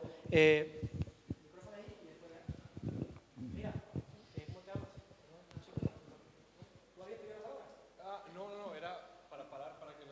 Perdón, pensé que había pedido la palabra. Entonces, Juan, ¿no? Una cosa antes de Juan, tú decías una cosa del proceso. Hay una cosa que quiero dejar clara en el proceso. Al margen que estoy defendiendo que el proceso autotélico, que la gente disfrute el proceso, una cosa que he aprendido, porque yo soy de los que disfruto el proceso, el aquí y el ahora, me encanta disfrutar el proceso, una cosa que he aprendido es que el resultado también es muy importante. ¿Por qué? Porque yo la experiencia que he tenido es que un proceso guay, bueno, en Latinoamérica sería un proceso cool, o un proceso, ¿cómo se dice en Colombia? Chévere, en toda Latinoamérica se entiende la palabra, un proceso chévere, con un resultado chungo, ¿entendéis? Esto es más bien una palabra española, malo, negativo. ¿Saben lo que termina generando? No, termina generando una frustración que produce una especie de efecto rebote. O sea, una frustración que hace que la gente termine tan agotada de no haber tenido impacto que termina dudando del propio mecanismo. ¿Qué es lo que está ocurriendo hoy en muchos procesos participativos, con los referéndums y con todo?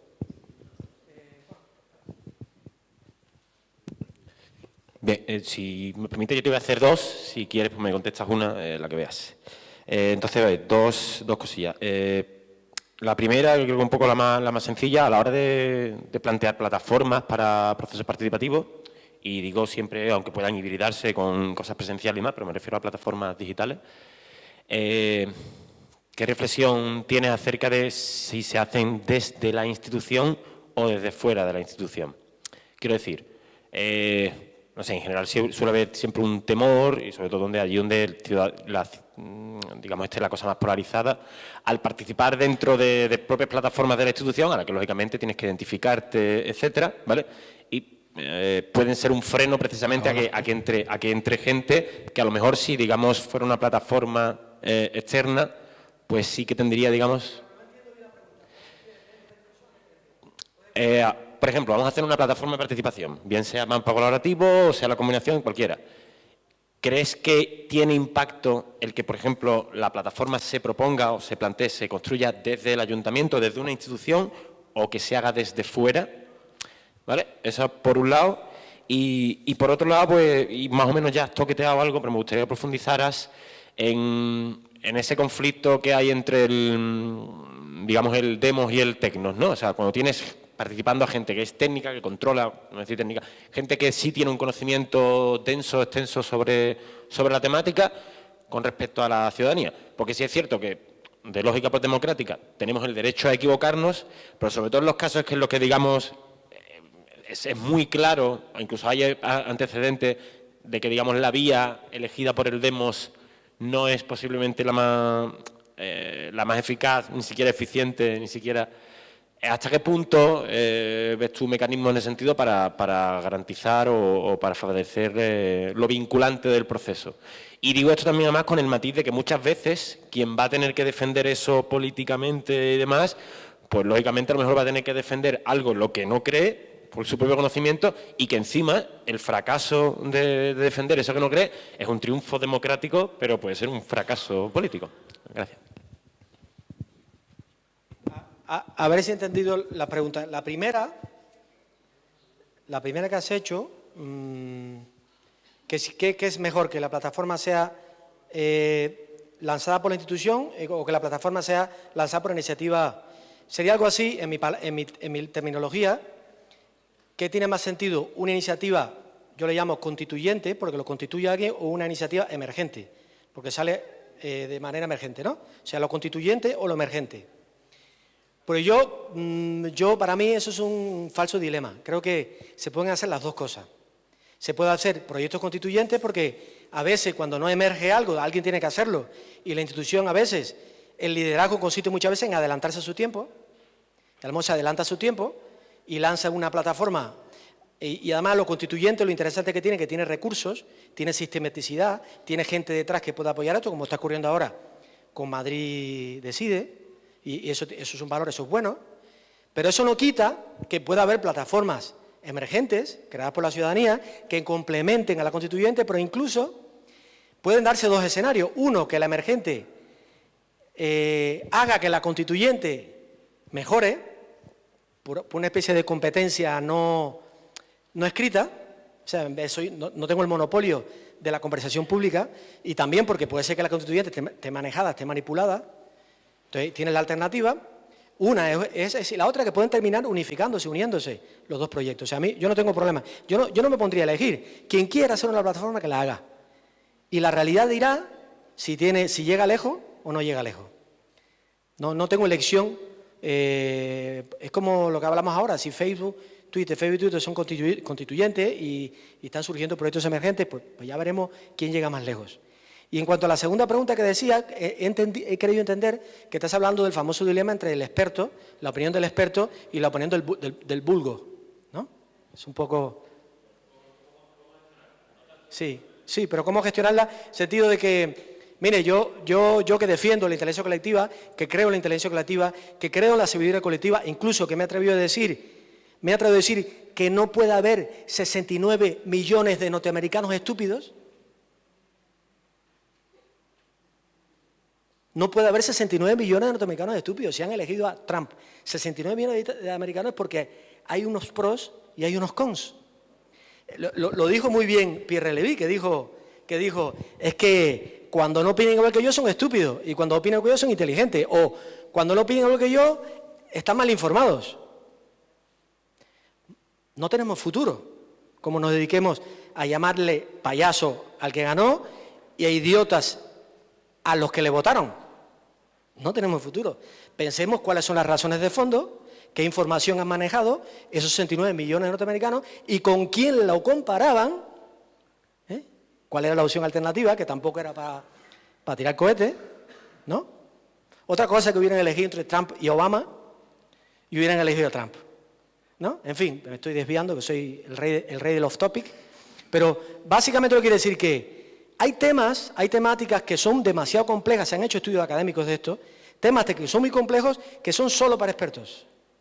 Hay una ley que no voy a explicar ahora, que se llama la ley de Condorcet, no sé si conocen la ley de Condorcet, en la que se basa este tema. O sea, si un colectivo, más de la mitad de los participantes tiene probabilidad de fallar en la respuesta, a más gente metes en el grupo, más tiende a cero el que salga bien.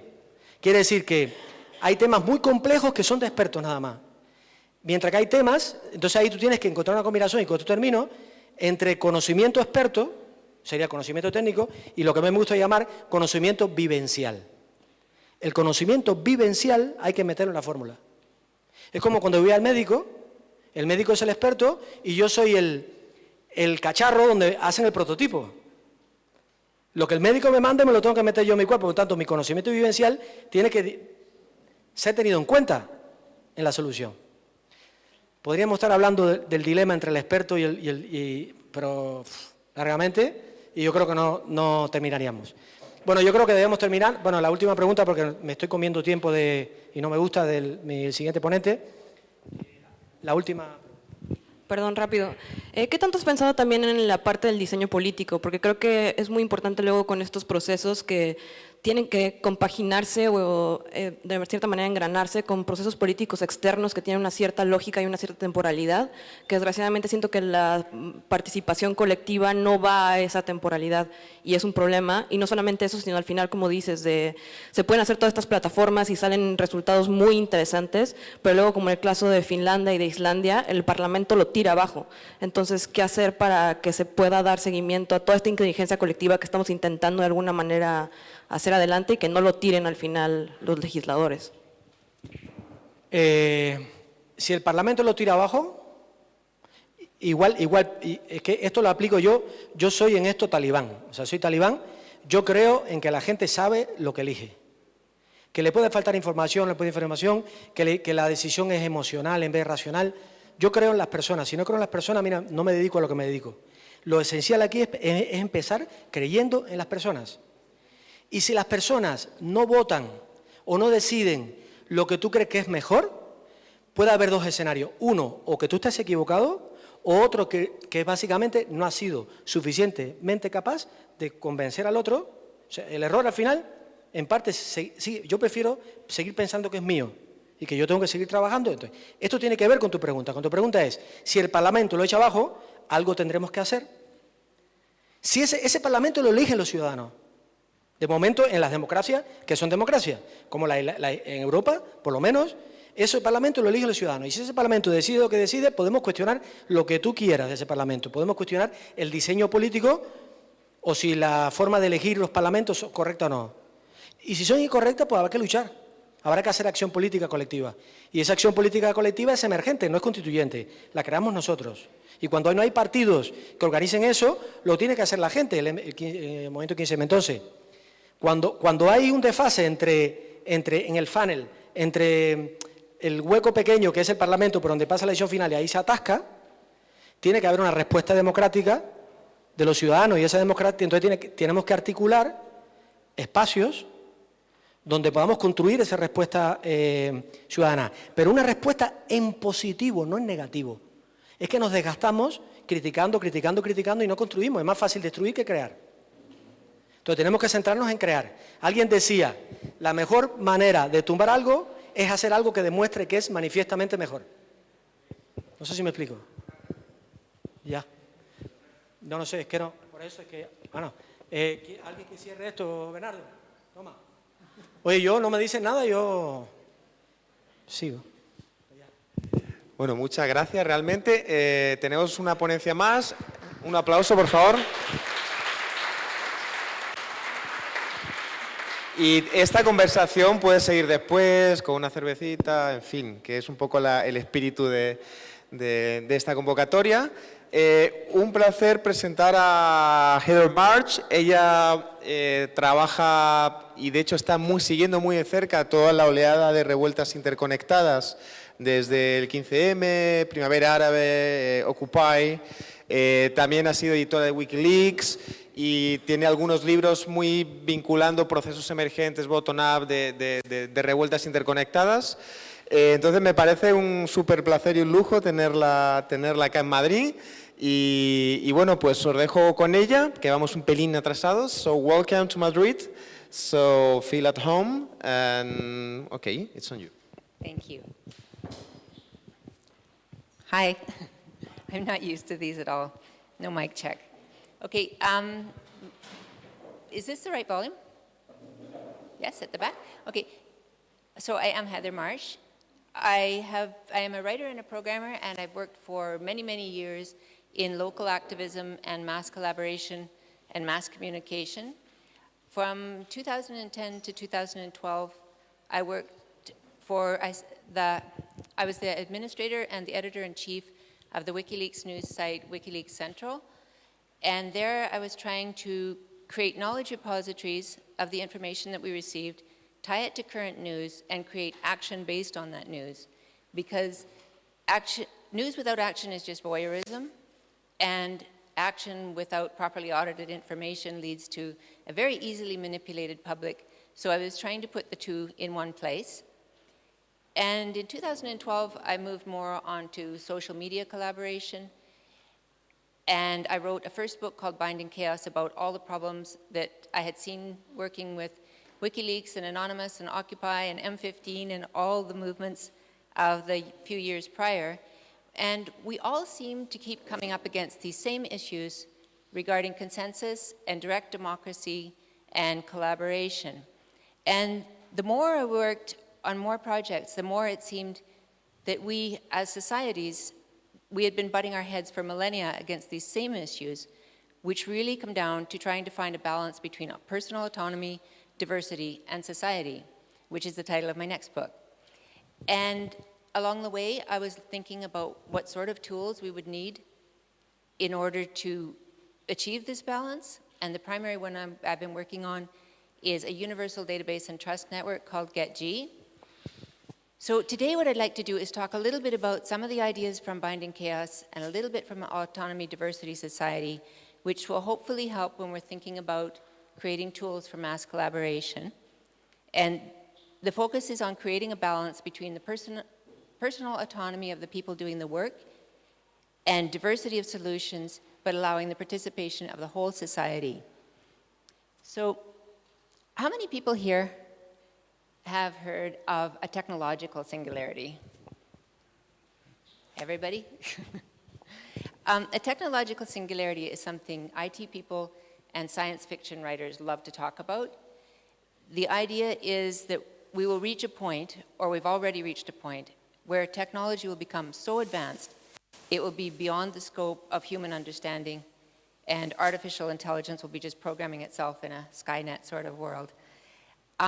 It's funny, because this has been a really popular idea for years, but not many people seem to have noticed or acknowledged that we've instead reached a completely different type of singularity, which is a societal singularity. We've reached a point where no one person can understand every aspect of society that affects them. And if you think back in history, a craftsperson could understand everything there was to know about their craft, or people could know everything that happened in the public life of their own village. But this just isn't true anymore. And even our own villages and neighborhoods no longer have autonomy. We're all connected at some level or other with every other village and neighborhood in the entire world, even uncontacted tribes. So we have to rely on collaboration. We have to put our faith in other people and believe in what they tell us and trust in their skill to create components, not just to create a product, but even just to understand the news. And as programmers, we've been used to working in this way always. We've always had to incorporate other people's code into ours and their bugs. But this has spread to every aspect of society now. And this is the biggest challenge facing us when we're creating tools for democracy, is we can't have simple direct democracy and self-governance anymore, because none of us can understand every aspect of everything that affects us. So there are two main areas to talk about, which are idea-based collaboration and action-based collaboration. And the focus is on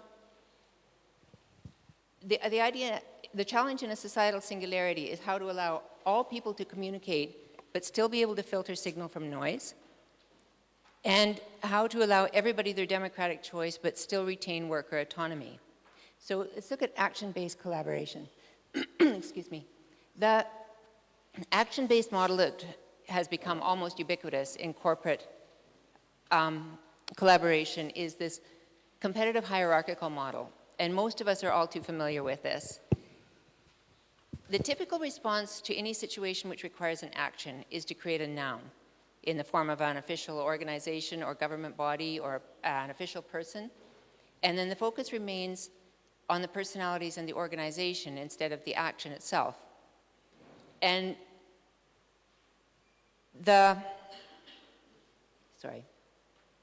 a new idea in a personality-based system, this hierarchy creates what I call a personality-based system as opposed to an idea or action-based system. Because a new idea in a personality-based system remains bound to the originator until it's legally transferred to another owner. So all ideas come from the owner, and all the direction and approval comes from people at each level of this. There are bottlenecks everywhere, and most people don't enjoy working in this kind of system because they lose autonomy and mastery and control over their own work, and there's very little diversity at the top, so all the ideas and talent downstream are lost. And because this is a closed system, collaboration doesn't happen between people unless they happen to be hired by the same project. So with this model, we have no society, no autonomy, and no diversity. And the traditional alternative has been a cooperative system. And cooperatives attempt to replace this hierarchical model with a consensus-driven system to allow some diversity at the top. But this is only most effective in groups of 2 to 8 people. When you get groups over 75, communication becomes very difficult. It's very difficult to get anything done because this is still a personality-based system. So to initiate an idea, you have to have approval of the entire group, both at the initiation and every step along the way. And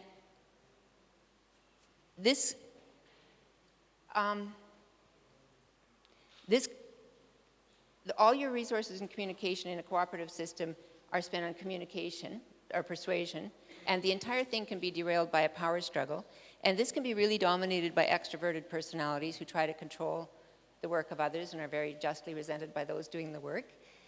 And the consensus or cooperatives typically use voting or consensus to reach agreement for the entire group, and this may not produce the best solutions because, particularly in large groups, those who aren't actually doing the work may not have the knowledge necessary to make the best choices, and they may demand work that they would never be willing to do themselves. So the feeling of the worker on the bottom is no different whether they have the hierarchy we saw earlier or this consensus-based hierarchy. They still have no autonomy or control over their own work. So in this system, we have society within the cooperative, but not outside of it. And we still have no diversity because of the need to reach consensus around one product, and we have no autonomy.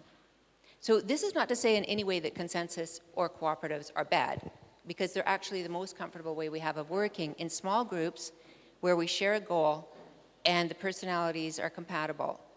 But they don't scale. As soon as we get into large groups with a multitude of different personalities and different working styles, communication is a nightmare, and it's very difficult to get anything done. So the action-based method of collaboration I use for mass movements is called stigmergy. And I didn't make up this awful word, by the way. It's lifted from biology, where it refers to indirect methods of collaboration and communication among ants and termites and various other creatures. In human movements, this allows us to have autonomy for the workers, diversity of solutions, and still retain control with the entire society. So a system is stigmergic if it follows one clear goal, it is completely transparent, it's open to everyone to participate, at least within the user group, and the output is free for anyone to use or modify. So a stigmergic system puts control, it gives the worker back their autonomy. Nobody needs permission like they would in a competitive system or a consensus like they would in a cooperative to initiate a project. And once a project is initiated, there's no need to vote on it or reach consensus. If the project is interesting or necessary, it will attract interest. And the interest it attracts is from people actually willing to put in work to further the goal. And the people contributing, their opinions will have greater weight just on the basis of their contributions. So we don't have a direct hierarchy here, but the entire user group still retains control in their ability to accept or reject the work.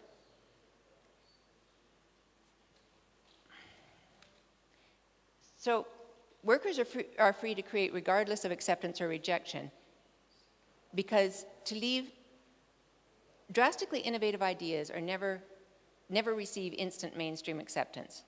So to leave innovation up to group consensus only would be to cripple innovation. And if we open everything up to contributions to everybody, the diversity will allow solutions that the originator probably never dreamed of. So where is stigmergy? That's stigmergy. We find stigmergy has always been with us in all of our social movements. You find it wherever a mass movement has achieved great success. Whenever you see a large group of people that have no formal method of communication and no formal organization, but they're all working together to one goal, this is stigmergy. So if you look at something like the civil rights movement in the United States, this is a multi-generational movement with so many people and so many different methods. But each group and each individual have decided for themselves how best to participate and how they wish to further this goal. So if this chart was for that movement, this giant group of people could be the Million Man March. This little square could be Malcolm X and his followers. The little heart could be MLK.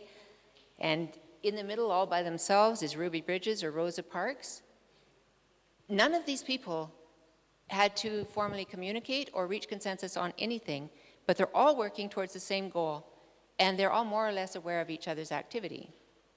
And the United States still hasn't reached that goal, so they go through these periods of periodic upheaval, followed by periods of calm working, depending on whether an event has triggered a lot of action, or something has blocked progress for a while. But a stigmergic movement will continue as long as the goal has not been met and people still believe in it. So this is the advantage of an idea-based system over a personality-based one, is you cannot kill an idea. And another example is freedom of information movement. And this would include everybody from the free software movement, Creative Commons and similar open copyright groups, Sci-Hub, which liberates scientific papers, file sharing sites, Wikipedia, the internet itself in its original inception could be considered a node under this stigmergic idea. And what keeps these movements from burning out, like we all did in the massive assemblies, is they're not spending all their energy on communication except in tiny groups, and they're following one clear goal. So it's not very often we find a group or an organization that's purely stigmergic, but Anonymous is one, which is why they always say they're not a group or an organization. They usually say they're an idea, but they're not one idea either. What they are is a method of collaboration, and the method is stigmergy. And this method allows them to participate in groups or individually with any idea they choose with perfect autonomy. Anonymous never tries to reach consensus. Anonymous is not unanimous. And there's no organization that you can just order to do something either. Anonymous is also not your personal army. You have to just put out an idea and see who follows it. And it may seem difficult to understand how we can apply this to a more corporate environment, because corporate environments are typically all about official people and organizations. But it helps if we remember that it doesn't matter what the internal organization of each of these nodes is, provided they're all following the same goal and their output is free for anyone to use or modify. So I'm often asked if Wikipedia is a good example of stigmergy, and no, it is not. Wikipedia is a cooperative. Anybody can contribute to Wikipedia, but your work can be thrown out. You can be locked from the system. The project you're working on can be locked. There is a definite personality-based hierarchy. There's a need to reach consensus around one product. So there is no diversity of product. There's no autonomy. But Wikipedia is still a node under the idea of freedom of information, because what they produce is free for us all to use and modify.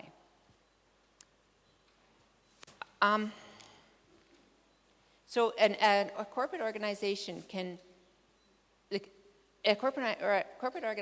follow the exact same goals. The key here is for the corporate style organization to recognize what stigmergic idea they're a part of and follow the guidelines to contribute smoothly to that goal. So one place where stigmergy has really taken off is in the IT industry, because free software has meant that so much of the output is free for anyone to use or modify. So if we look at a stigmergic goal, like we need better web development tools, if we had left this up to Google, and Google had been their corporate competitive selves, we would have had Angular, and progress would have been Angular 2.0. And we do have Angular 2.0, but we also have Facebook's React, and we have Ember, and we have a multitude of other frameworks. And as long as the user group has not reached consensus over which tools we want, we will have a multitude of options available to us. And then when we start to reach consensus, like the majority of us are probably done making green and purple websites with black sparkles all over, and we're all going to create, the vast majority of us are going to create very uniform looking websites.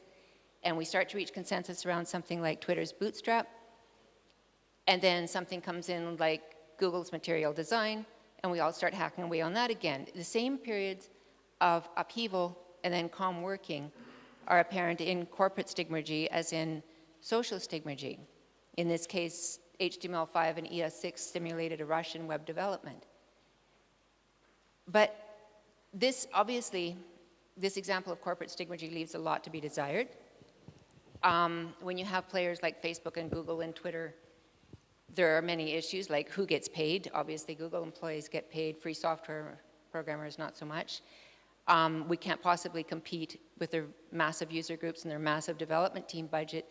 But just this one change of making the software, the output, free and open for everyone to use, this means that we can have consensus without having a monopoly, which is huge. It means it's starting to approach stigmergic organization, particularly in the communities surrounding these frameworks, like the people developing add-ons and packages for Angular and React and the rest of them. So it's not ideal, but it's approaching stigmergy, which is a lot better than we can say for science and academia, who are supposed to be stigmergic. The idea in science and academia is everybody is supposed to publish and everybody's supposed to build off of each other's findings.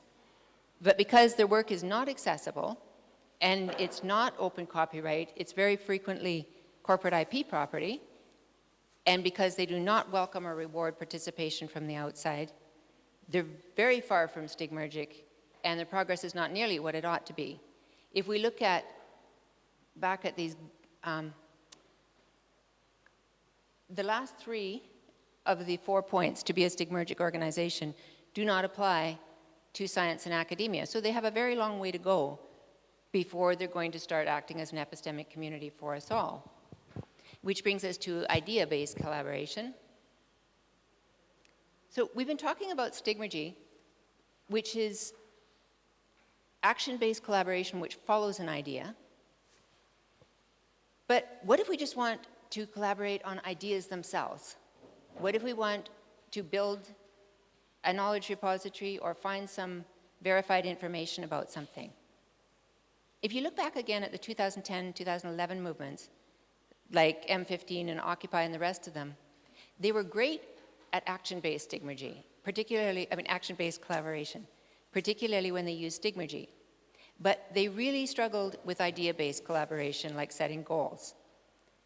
And this is really important because without the idea, there is no action. Stigmergy follows ideas and information. Oh my, that says idea. It's off the screen, but it says idea on my computer. So management of ideas and information in stigmergic collaboration is as important as managing personalities in competitive or cooperative collaboration. If you think of this in a governance context, we won't be electing people, we'll be electing ideas. The single most important key I've found to whether or not people will participate in a mass action is whether or not they have conviction in the goal. And not whether the goal affects them, or whether it's easy to understand or easy to do, or even safe.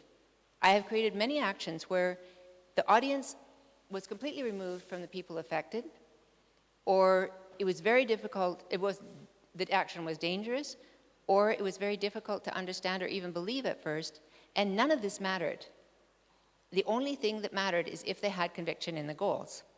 And the easiest way to stop an action is to sow doubt in that goal. But having conviction in our goals, finding the information we need to have conviction in our goals, is really not easy. If we think of a large population creating knowledge repositories stigmergically, we have this picture of a bunch of ants sorting information, and putting all the best in a pile somewhere. And that's probably what we thought we were going to do with Twitter, but it didn't work. And it didn't work because this is not how knowledge works in a singularity.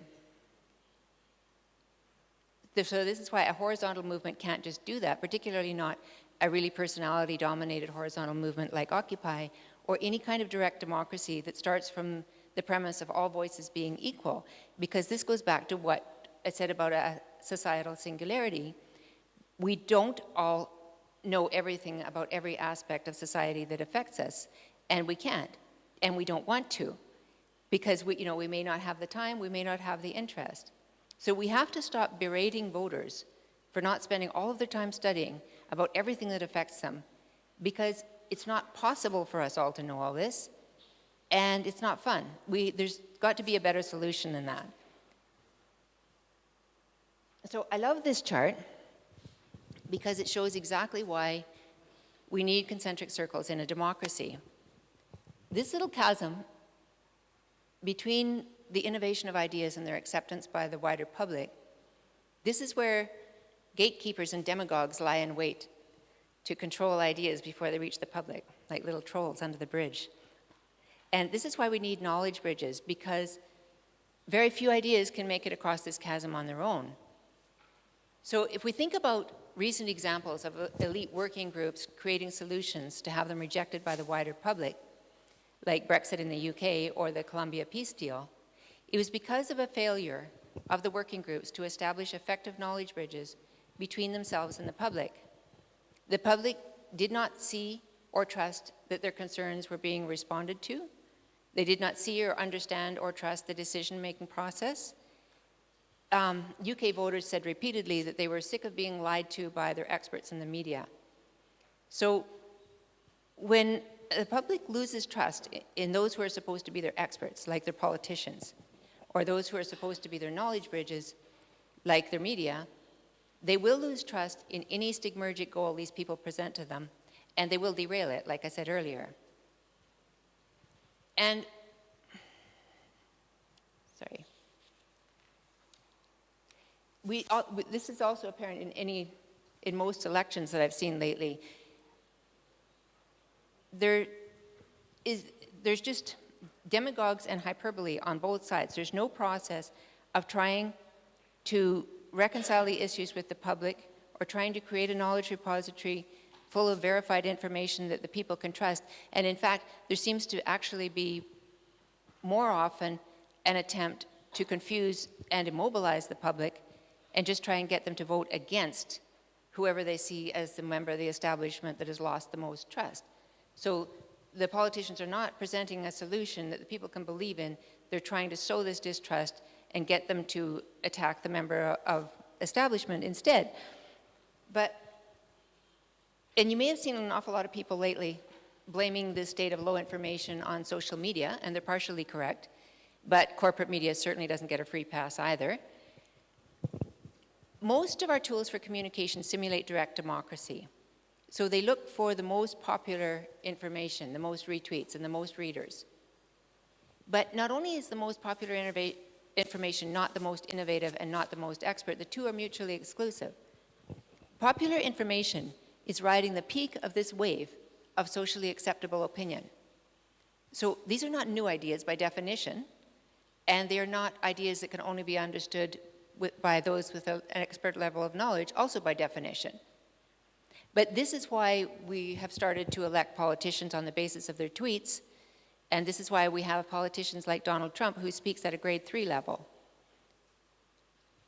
And the more easily understood and the less challenging your message is, the more widely it will be accepted by the largest group of people.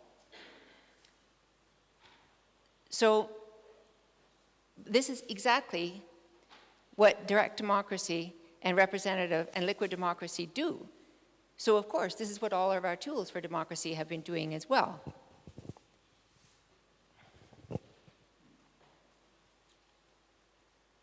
The more,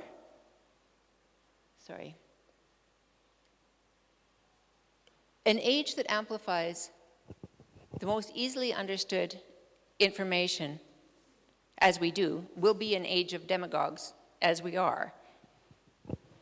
But it's counterintuitive to think that popular ideas are what we need to bring us the best information and the best solutions. If we need an expert level of knowledge, like the kind that can explain Brexit or a peace deal or the issues that come up in an election, or if we want the people making the decisions to hear voices that are seldom heard, to widen their Overton window, to give them some fresh perspective, or if we want them to hear a rare case that may break their solution, amplifying the most popular ideas and information is the exact opposite of what we ought to be doing.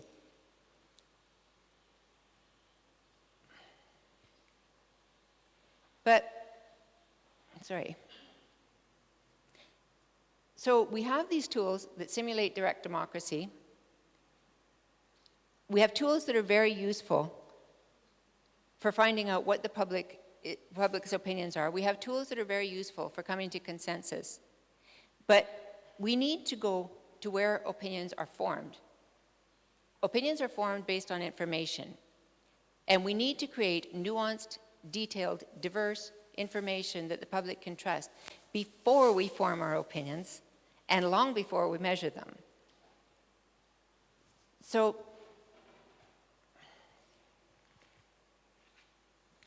ideas need to be audited by those at a level of expertise that are qualified to understand them. But if we create a little thought bubble with a discussion group with only elite knowledge and experts and elite information in it, we run a great risk of having an elite oligarchy based on control of information, which is what we have now. So, in order to prevent an oligarchy, in order to have a balance between autonomy, diversity, and society, we need this thought bubble to remain a completely integrated part of the wider user group. So to prevent any kind of an oligarchy and keep this discussion group integrated with the wider user group, I use a structure I call concentric circles. And concentric circles relate to sound amplification. So the ideas and the people who are promoted by their peers to the center receive the greatest amplification, and their ideas are audited and spread to the wider public. And concentric circles are not hierarchical because they have no direct control over the actions of anyone else. An epistemic community is a knowledge resource only. And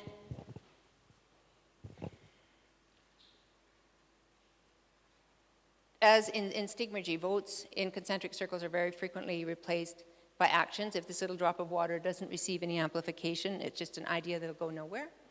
And with knowledge bridges, you don't have to be an expert on every part of society that affects you. All you need is a transparent concentric circle that you can look at, you can get some feedback if necessary, and you can say, yes, this looks like an awful lot of people are discussing, and an awful lot of people are auditing this.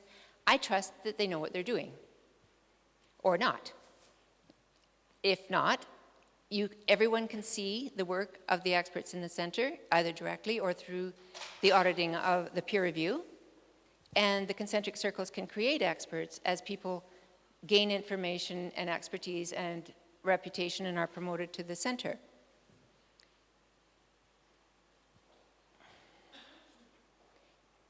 Sorry. And so this happens increasingly if a system loses trust, you'll find more and more people will gravitate to it to find out what's going on and gain more information, and there'll be more auditing and the system will become more healthy. But communication should not be the full responsibility of the experts in the center, which is where government initiatives like Brexit and the peace deal typically fail. Expertise should be carried by full transparency and user participation.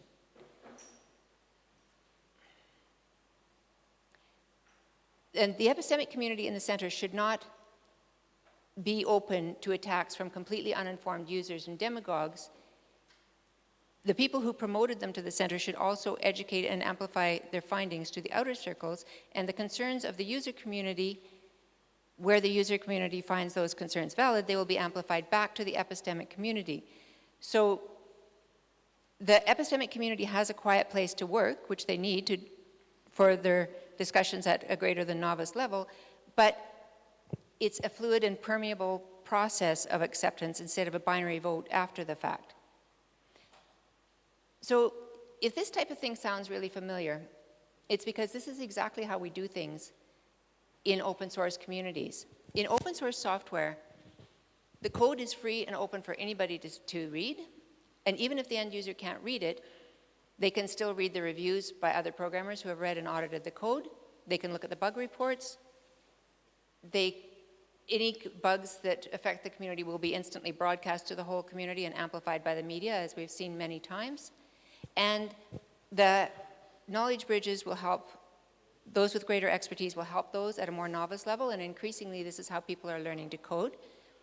And developers can also read ideas from the discussion groups and maybe implement them if they find them interesting or valid. So an open source software project with discussion groups open to everyone is a perfect working example of a fully transparent, audited system of elite knowledge. The developers in the center make the decisions, but the right of review and acceptance or rejection belongs to the entire user group.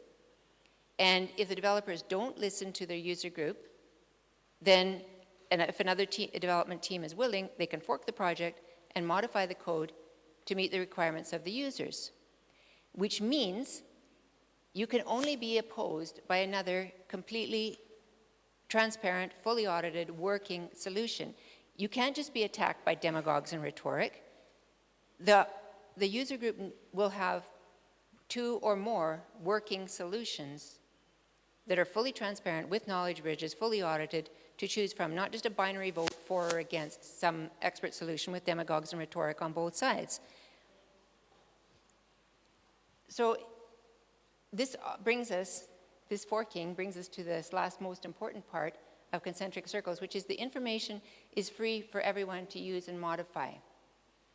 So imagine if HTML and JavaScript were proprietary product that were not free for anyone to use, like Bill Gates wanted programming languages to be back in the day. We would not be talking about web development tools as a stigmergic system. They would be one proprietary product delivered by one corporation, probably Microsoft. The fact that we won this fight against Bill Gates and those like him back in the day is the single most important reason why IT industry has developed so far and so fast, and why it is the best place to look for corporate stigmergy.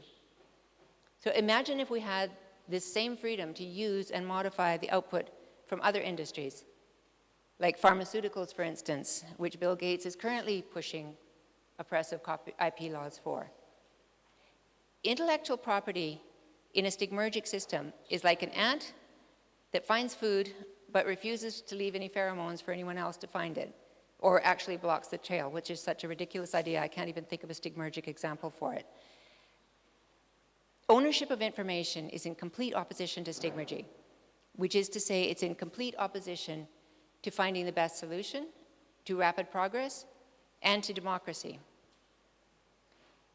So what we've been looking for are methods of mass collaboration that will give us a balance between autonomy, diversity, and society.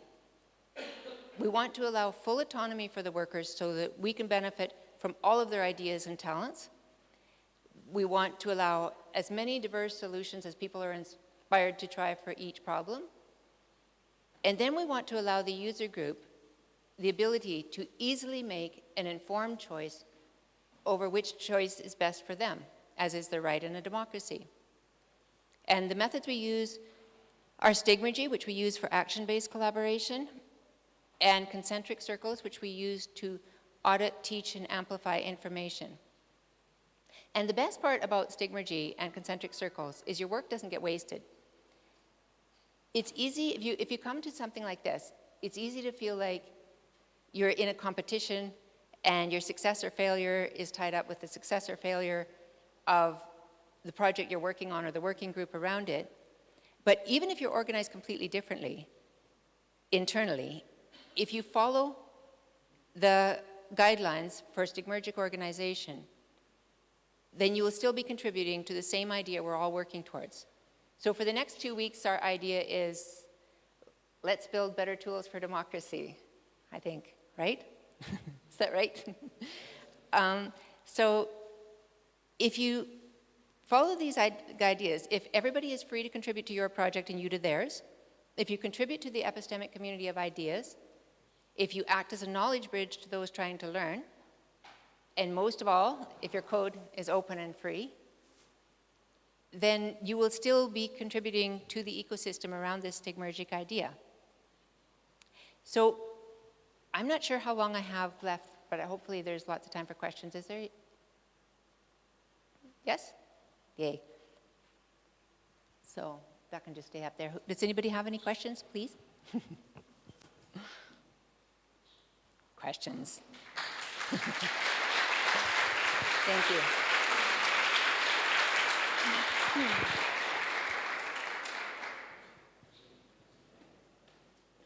Yes? Sorry. Thank you very much, first of all. My question is regarding something I faced. I was involved with a long time before in Bogota, actually in Colombia, which is about the political practice of politicians taking advantage of ignorance of people because they have, because the sources of information are non-validated.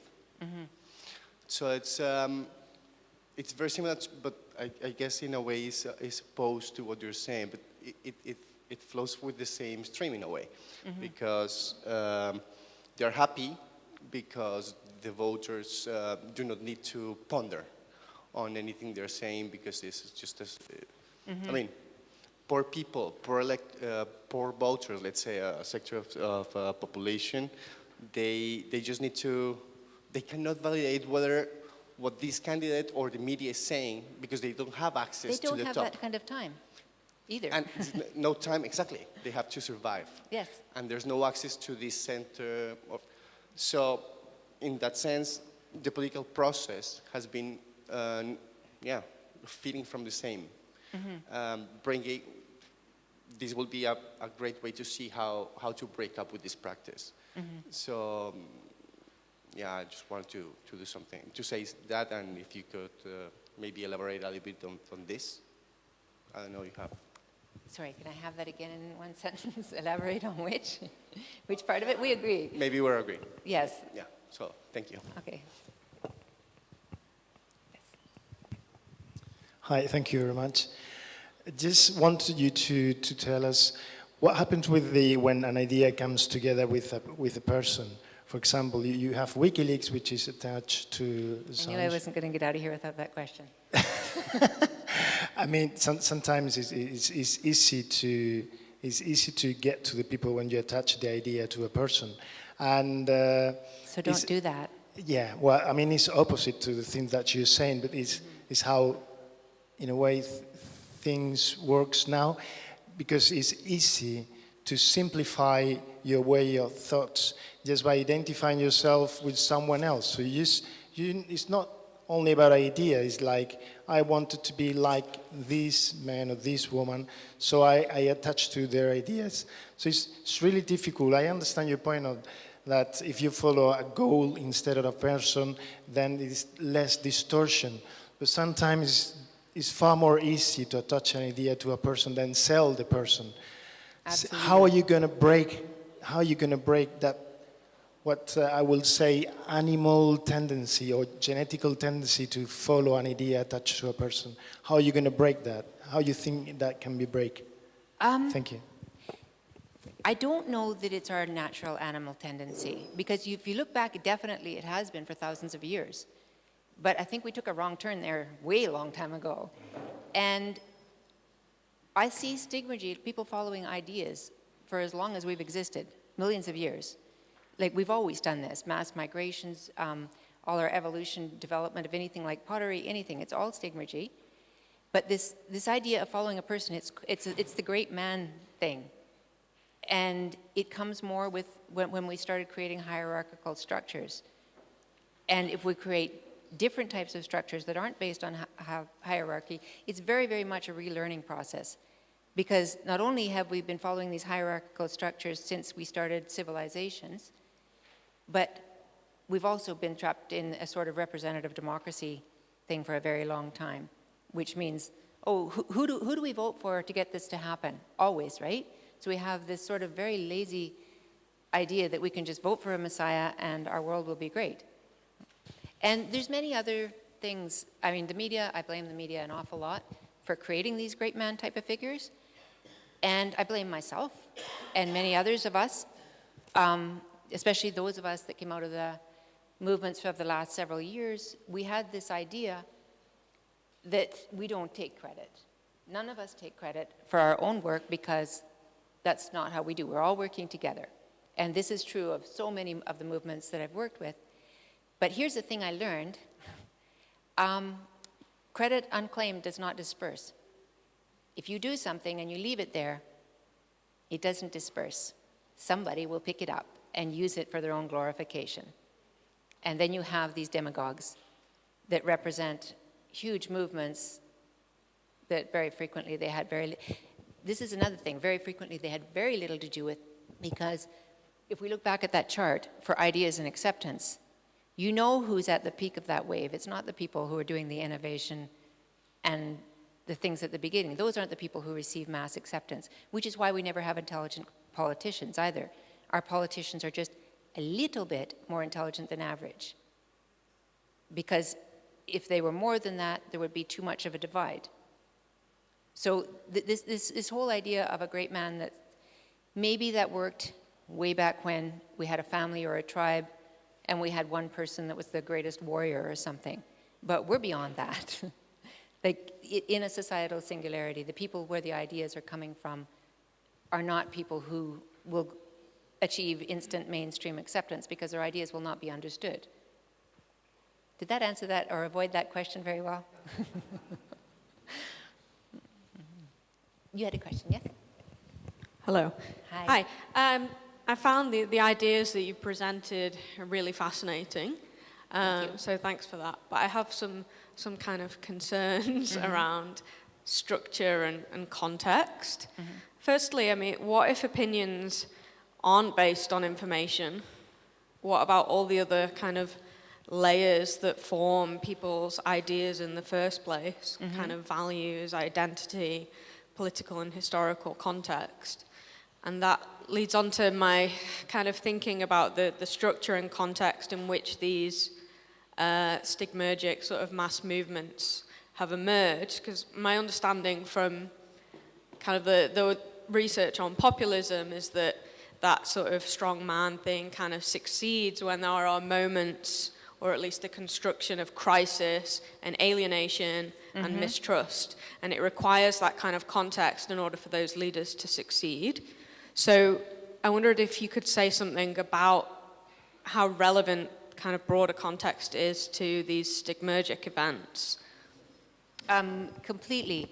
There is actually, I was rather torn between what to talk about today, because there is another talk that might have been even more relevant, especially when I was listening to Pierre. I had a lot of opinions about a lot of what he had to say. And there is another talk online, if you want to look it up, if, YouTube, Heather Marsh, Get G. And it's about the problems that are facing us with our methods of communication online today, of which thought bubbles are definitely a very huge one. And this great man, Ponzi schemes of celebrity is another one. And the one you were referring to first, it's kind of what I see with the one truth websites like Wikipedia, where there's one truth. Wikipedia will decide whether somebody is relevant, what is relevant about them, the whole, everything, right? And then you have this one truth. And this is where we are not going to get anywhere until we redesign our software. Sorry, Pierre, we aren't.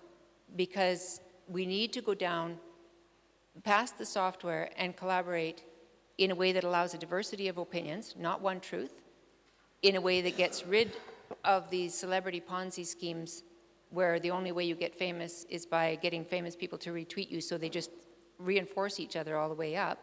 And the thought bubbles, which really, the thought bubbles are the most dangerous thing around right now. I mean, if people have all these theories about how Trump just got elected, and I have my own, to me, I mean, we've all seen the rise of fascism everywhere. I mean, Brazil has been going for years and years, so many places that these people are rising. But within the United States particularly, there in the people I know who are currently supporting Trump, that I've known online for years, they come from the MRA movement, which is a movement that I have watched for years, which is, it's also called the manosphere. It's this group of people that the men's rights activists, that first of all they decided that men were being pushed down, then they decided, they turned into sort of white supremacy, and they all operated in a thought bubble. First of all, 4chan, then they went to certain Reddit groups, and now they're right on gab.ai right now. Twitter's kicked all the alt-right people off of Twitter, and they've just moved on to gab.ai, which is another thought bubble. We can't have this. This is like, when you have people in a mass communication type environment like Twitter, they start to develop a sort of culture and accepted norms of behavior and accepted taboos, and ideas that are not accepted, that are shunned out of those forums, will create little thought bubbles. And because those thought bubbles aren't integrated, like I said, with this, we would have an elite oligarchy in this case, but in the case of these MRA activists turned white supremacist activists, they become like a little cancer in society, that they're like an autoimmune disease that you don't even realize is there, and it's growing and growing. And you don't realize it because you stay in your subreddit and they stay in theirs, right? So the technology we have now, it needs to be changed, and it needs to be changed from the roots, from the database level, which is why I'm working on a universal database and trust network to try and resolve some of that. But that's a very big conversation. We should have that conversation at some point. I really appreciated the talk. I just wanted to poke at the information is free part, because I completely understand. I come from a long tradition of open source and free software, and I get that part of it. The part of information is free that movement that I am part of has, I think, failed to sort of capture is the issues around personal information and data, and also facts, right? So like code as information, I understand. But when we apply the logic of free software and open source to information broadly speaking, we end up sort of removing any value judgment, any authenticity, any validation. It's like there's no test suite for facts. Any sort of comments or reactions? Well, this goes back to many conversations over the years in those movements like Occupy as well. Things that, there's sort of two aspects of what you're saying. One is the information that isn't exactly true that is free. What I meant by information is free, by the way, is things like code and scientific papers and things like that. We have absolutely no need for somebody's personal information. That does not affect our public life. It should not be in our governance at all. So the way I operate, why I say user groups instead of citizens or societies or anything like that, is because who is this relevant to? If it's only relevant to you, it's only your information, and it's, you know, nobody else's business. But if it's relevant to the entire society, then it's their information. And about the factual information, this is like something I used to argue. When M15 was doing great, in my opinion, in 2011, but when it hit Occupy, when things hit the States, they have a habit of heading straight into the ditch really, really easily. And one of the ways, like there's this culture around people who control all the media where they think freedom of speech, freedom of the press is this ultimate virtue. And as anyone who lives in South America can tell you, that's freedom of the propaganda to prop up your demagogues, right? When it's freedom of the corporate foreign press. And I mean, like Globo, how many coups has Globo in Brazil tried to reinforce and prop up? So factual information, yes, and again, this is something that cannot happen inside a thought bubble. This is something that can only happen if we have collaboration at the data level. And the only way I can explain a solution to that is through explaining the universal database, which it's online. But yes, it's extremely important. AstroTurfing noise is a plague. It has been for years, but now finally everybody is realizing that it's a plague. And we can't exist on platforms that are overrun by false stories and astroturfing anymore. which is why we also need the trust network with this universal database so that you can filter out you don't have Google filtering your search or Facebook filtering your search. You filter it out yourself by your own connections. And that would be a thought bubble if you were on Twitter listening to their opinions.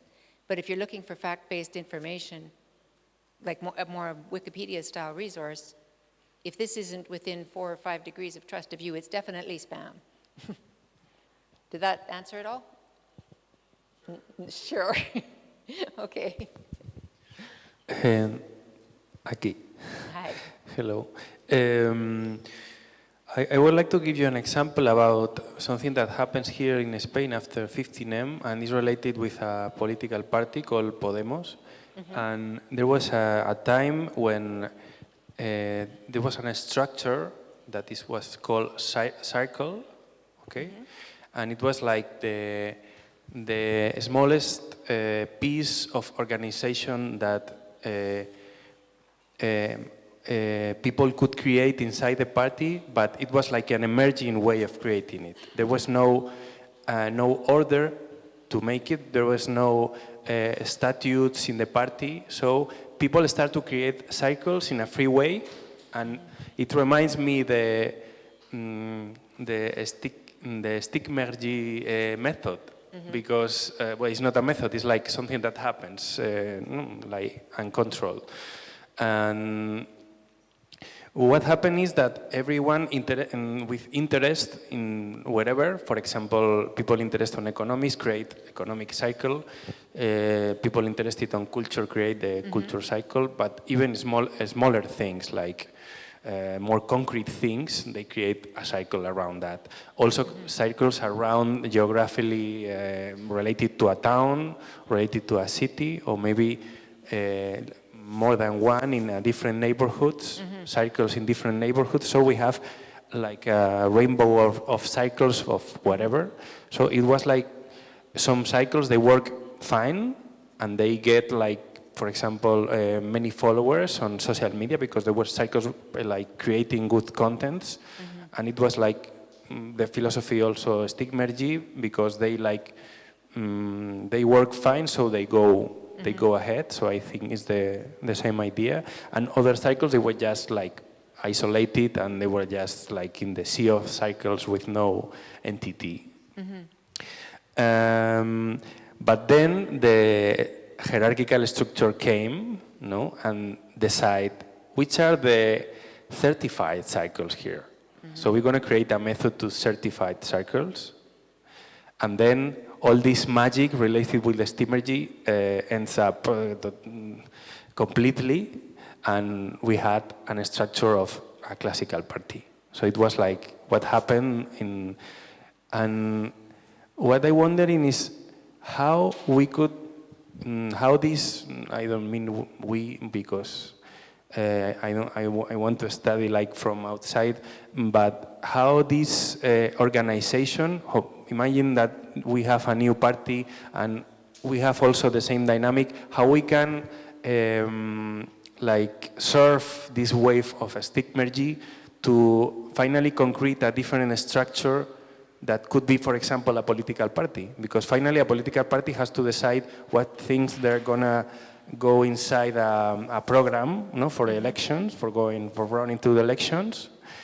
So we need to decide which cycles finally are gonna set up this program, And so finally, there is the classical way to do it, that is the hierarchical way. We decide which cycles are official cycles, and the cycles are the ones who can, for example, submit contents to a program. But it could be like classical way, and it's the only way I know. So I mean, I would like to imagine a different way to profit of all this stick-merge nature with abundance of creativity and etc. And finally could use it to, for example, make an electoral program. Well, one thing I have found is if you have the idea and the idea is perfect, people will do it in mass, in huge mass movements. So for me, the epistemic communities are more important, particularly for a government, for a political party.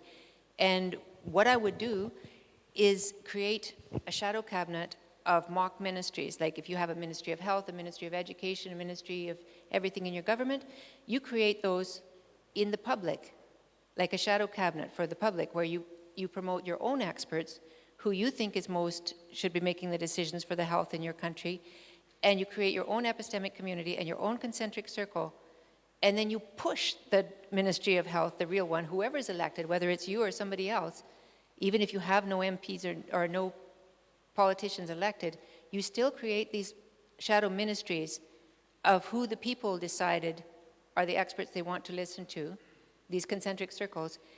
And if they aren't listened to, if the Ministry of Health goes ahead and does something different than the shadow ministry, then you have a political, it's like a lobby group, but we have, our lobby groups currently are owned by big corporations. But this would be like a grassroots thing that the people can actually trust, that they can say, this is how we ought to be doing our education. This is what we want from our Ministry of Education. And they all agree, and they promote the people that they see as most expert to further that goal.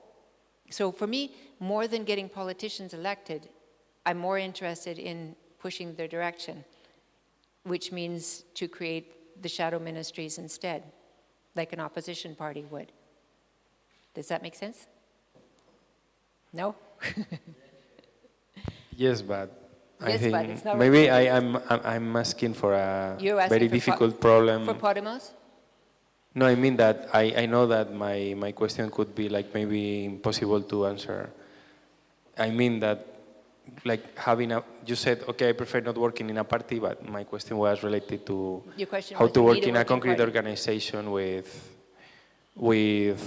finally you have to make, like take some decisions because you have different views of how to do things. So finally you have to make a decision. Maybe these options come from stigmergy cycles, no? But this is what But finally you have to choose one. So how you finally do that? It's who does it. It's the same as in software. What we say is the only thing that matters is working code. Who did it? You know, what do you have done? And that is what you go with, because it's obviously where the most interest and the most urgency is. It's what people are working on, right? You don't... Okay, but imagine that finally there is just one part of the code that is going to be uploaded to the main tool that thousands of people are using on the internet. So finally one version of the tool has to be modified and has to be one of the options. So finally you have to choose one. So what specifically are we talking about? Can you give me a specific example? no, the example of the electoral program, for example, you have proposals coming from different stigmergy cycles, okay? And you have to choose one of the options for an electoral program. And they have to be just one. Well, it's it. We can choose, we can get, what most people do is they would put those all online and they would say vote. And I really don't like that, because I think those people voting probably maybe don't understand what the solutions, what's involved in them, or what's the best solution. They might be just clicking. And if nobody's willing to develop it, then you can vote all you want and you can make it the top priority all you want, but it's still not going to happen unless you have the commitment that is in action, the action-based commitment that people are going to actually do this. It's like, you can tell people, you can say, okay, we have a proposal. We all want all the garbage picked up in the city. You can say that, and you can decree it, but unless you hire everybody to do it, how are you going to get it done? The only way you're going to get it done is if you convince people, and they will do it themselves. That's all you have to do, is just convince people of the goal. So for me, I think what you're asking is, which thing do we say has to be done now? And I know you, well, I can think we can talk later. Okay. Bueno, tengo una pregunta.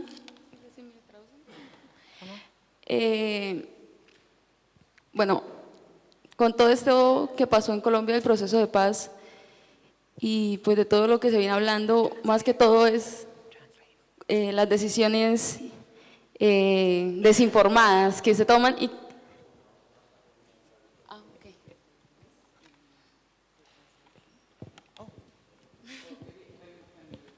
Just somebody translate? Okay, yes. This? Yes.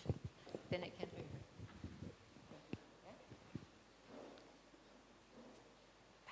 ¿Listo? Con respecto a lo que, pues el proceso de paz que se dio en Colombia, y es cómo realmente la gente está informada. Somebody can just tell me, yeah? Disculpa. Cómo la gente está realmente informada de lo que, digamos, lo que estaba escrito. Porque yo le compartí a algunos ahorita, es cómo en Colombia realmente hubo desinformación.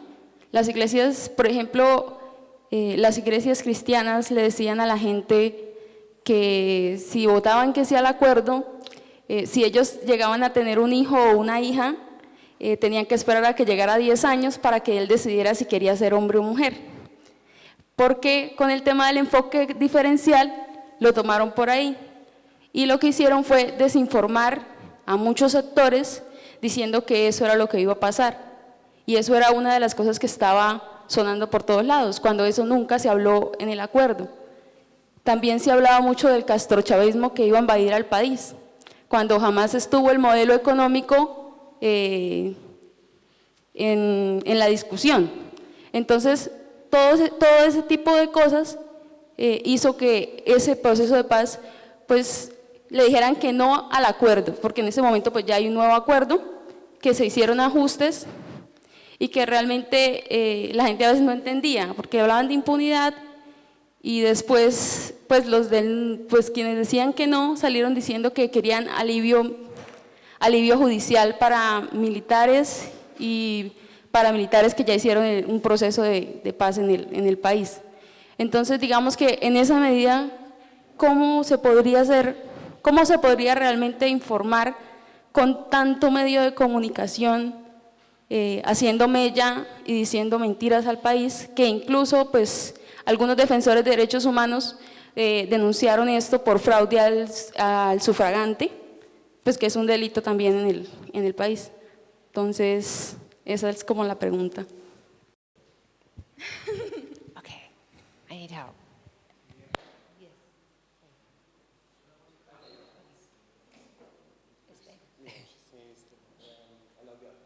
Okay. Maybe I can translate to everyone. Yeah. Okay. The question is regarding the peace process in Colombia. The peace process, the agreement happened in Colombia, and it's a difficult question. I don't know how related it is, but she says, okay, what happened there is that there were groups who grabbed the information, who grabbed the electorate with information. For example, one case she's quoting or mentioning is churches. Christian churches, they said things to people, saying if you vote this, if you vote that, about the perspective, gender perspective, and they at the end misinformed the people on where to vote, or guide the people where to vote yes or no. Right? It's clear that Christian churches told people to vote no for the agreement because they were no for that, exactly. They were, and politicians, of course. And the other thing you're mentioning, ¿qué era lo otro? No, lo otro que mencionaste, además de las iglesias. Además de las iglesias mencionaste. Además de las iglesias. Sí. The other thing was there was an agreement, a 300 pages agreement, 287 pages. So the agreement, the pages were thrown to the people for a month to read. People didn't read that. So they relied on the media, they relied on the churches, they relied on information and misinformation, how to compete against that and try to get the truth. That's what you're asking, right? ¿Qué pregunta? Sí. I think we got it. Well, there is so much misinformation besides just the churches and the ex-presidents and people like that that were leading the voters and scaring the voters, but there was many really factual lies. Let's use the old-fashioned term, lies. Like things like they were saying, oh, these terrorists have such a great deal. Nobody has ever been such a pushover as our government. This is the first deal in South America where they did not get amnesty. Throughout North America, even up in Canada, the FLQ back in the day, who assassinated 2 MPs, they went to Cuba until their time for prosecution was out. They came back and they were elected MPs. You look in Brazil, you look in Uruguay, you look everywhere else where there's a military dictatorship, these people are back in power. There was no consequences. There was the amnesty deal, and Colombia was the first place that did not do that. And the people were told that they were such pushovers, they were the only place that let their terrorists off so easily. It was complete misinformation. And this is, again, back to the database. We need a place where all points of view are easily found. If you click on something like the Colombia peace deal, you would get up the Colombia peace deal, you would get up what the churches say about it, you would get up what the opposition says about it, you could get everybody, and you pick who you trust. They'll all come up under the same node of Colombia peace deal. All the information filtered by how much the people you know trust. So yes, that can be spammed by people who are more biased towards the church, but you'll still have it all in one place no matter what. It's not like Twitter where your whole stream can be spammed. It'll all be there, like Wikipedia, all the links for you to inform yourself. And all you have to do is remove from your trust network anybody who is trying to manipulate the public with lies. So it's easier than right now we have a situation where people who know that the demagogues were lying have no platform to say so. There's no equal platform. We can be drowned out on Twitter, we can be drowned out on Wikipedia, we can be drowned out everywhere. So we need a database of our own where one single node will say Colombia peace deal, and you click on it and everybody's opinions are there, except the spam. Can I?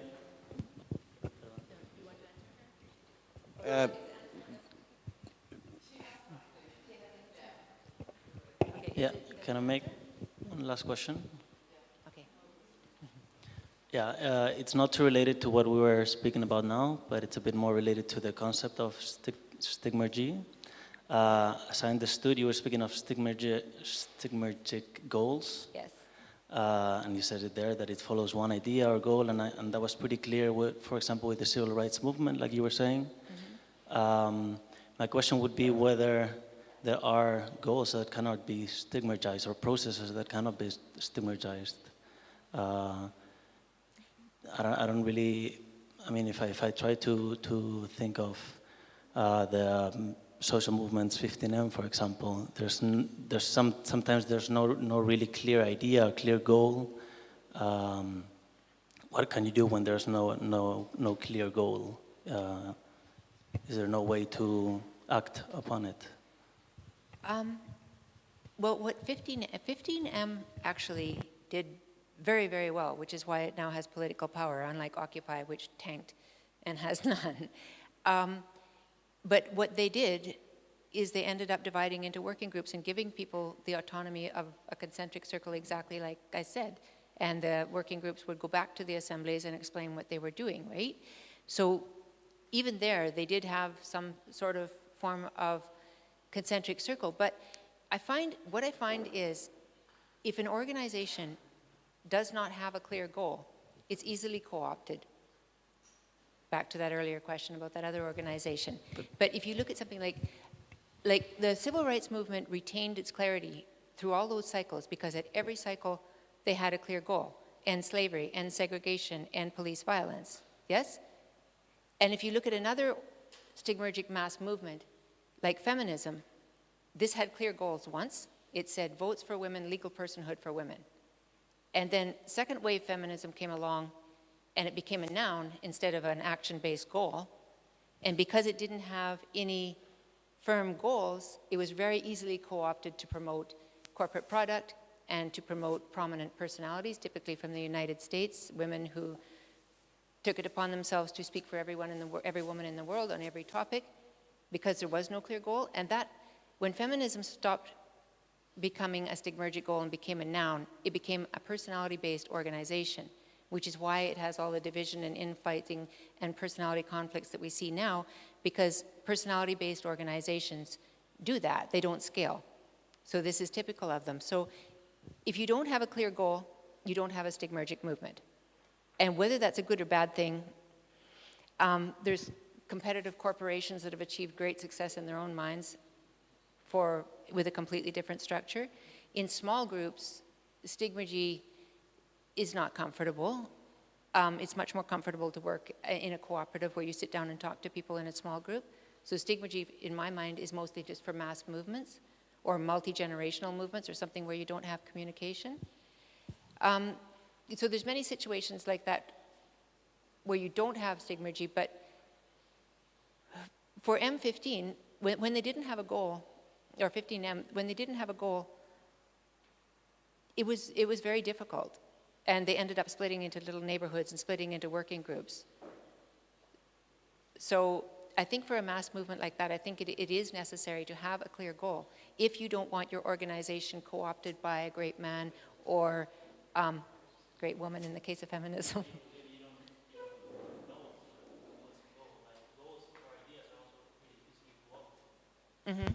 Ideas are easily co-opted. They're easily turned into either ideology or dogmas, or turned into utopias, which is not a bad thing in itself, but then it wouldn't really be a goal.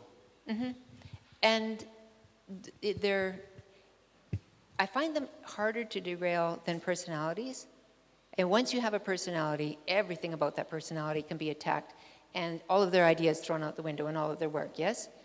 If you have an idea, they can say it was funded by Soros, but, you know, they will attack it. They will say, oh, it's just like this completely unrelated thing that somebody doesn't understand. But personally, I found more success if there is one clear, simple goal. Because it's usually just one action that, do you agree with this one action? You know, like, do you agree with votes for women? That's all you have to say. Do you agree with this one point, yes? So for me, it's easier to get things done rather than trying to reach consensus. But I'm not saying in any way that people should stop communicating. And communication is still obviously very necessary. Particularly when we're dealing with things like these thought bubbles, communication is more necessary than ever. I don't know. We have a huge amount of work ahead of us to reconcile what we've done to our societies with these thought bubbles online, really. We've never been more divided. So in that case, no, that's not a stigmergic job, that's a talking job. Does that answer? I'm sorry to stop the conversation because, but we have two more questions. The last one maybe could be, Okay, but we are going to make these two questions and we are going to close because after that we are going to go downstairs and have some light dinner, okay?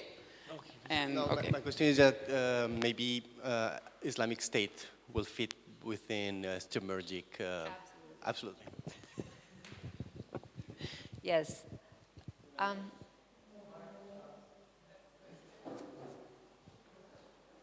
Okay, mine is also short.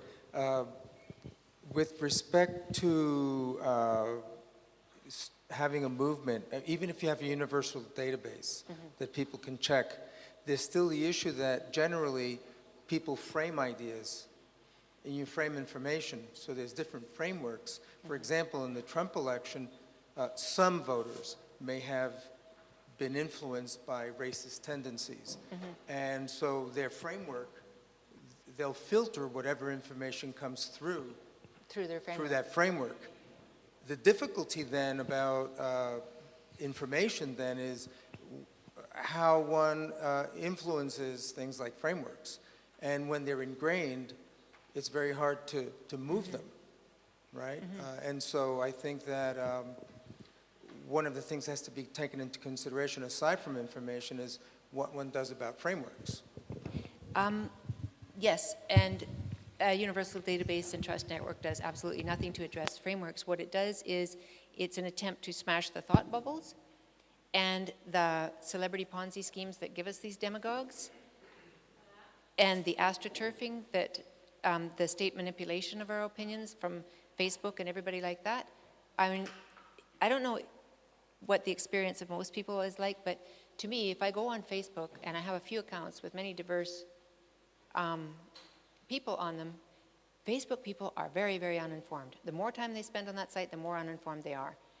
And so the tools are a first problem.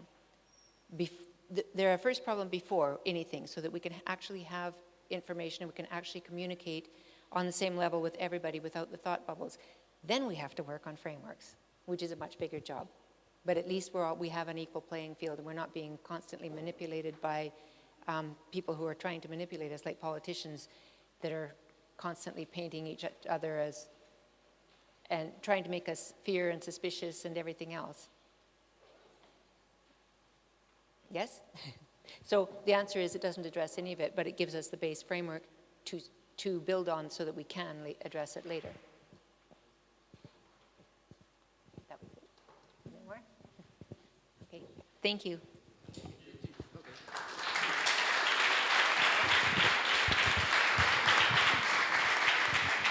Okay, so tomorrow, if we want, we are going to have a workshop with Heather, so we can continue talking. Now we go downstairs, we are going to have dinner, and please take all the cups and bottles that you have with you, because we don't have a clean service, it's ourselves. So, thank you. Podemos bajar abajo a la Alameda 1, vamos a tomar una cena. Por favor, coged vasos, botellas y demás cosas que hayáis traído. Y nos vemos mañana. Gracias.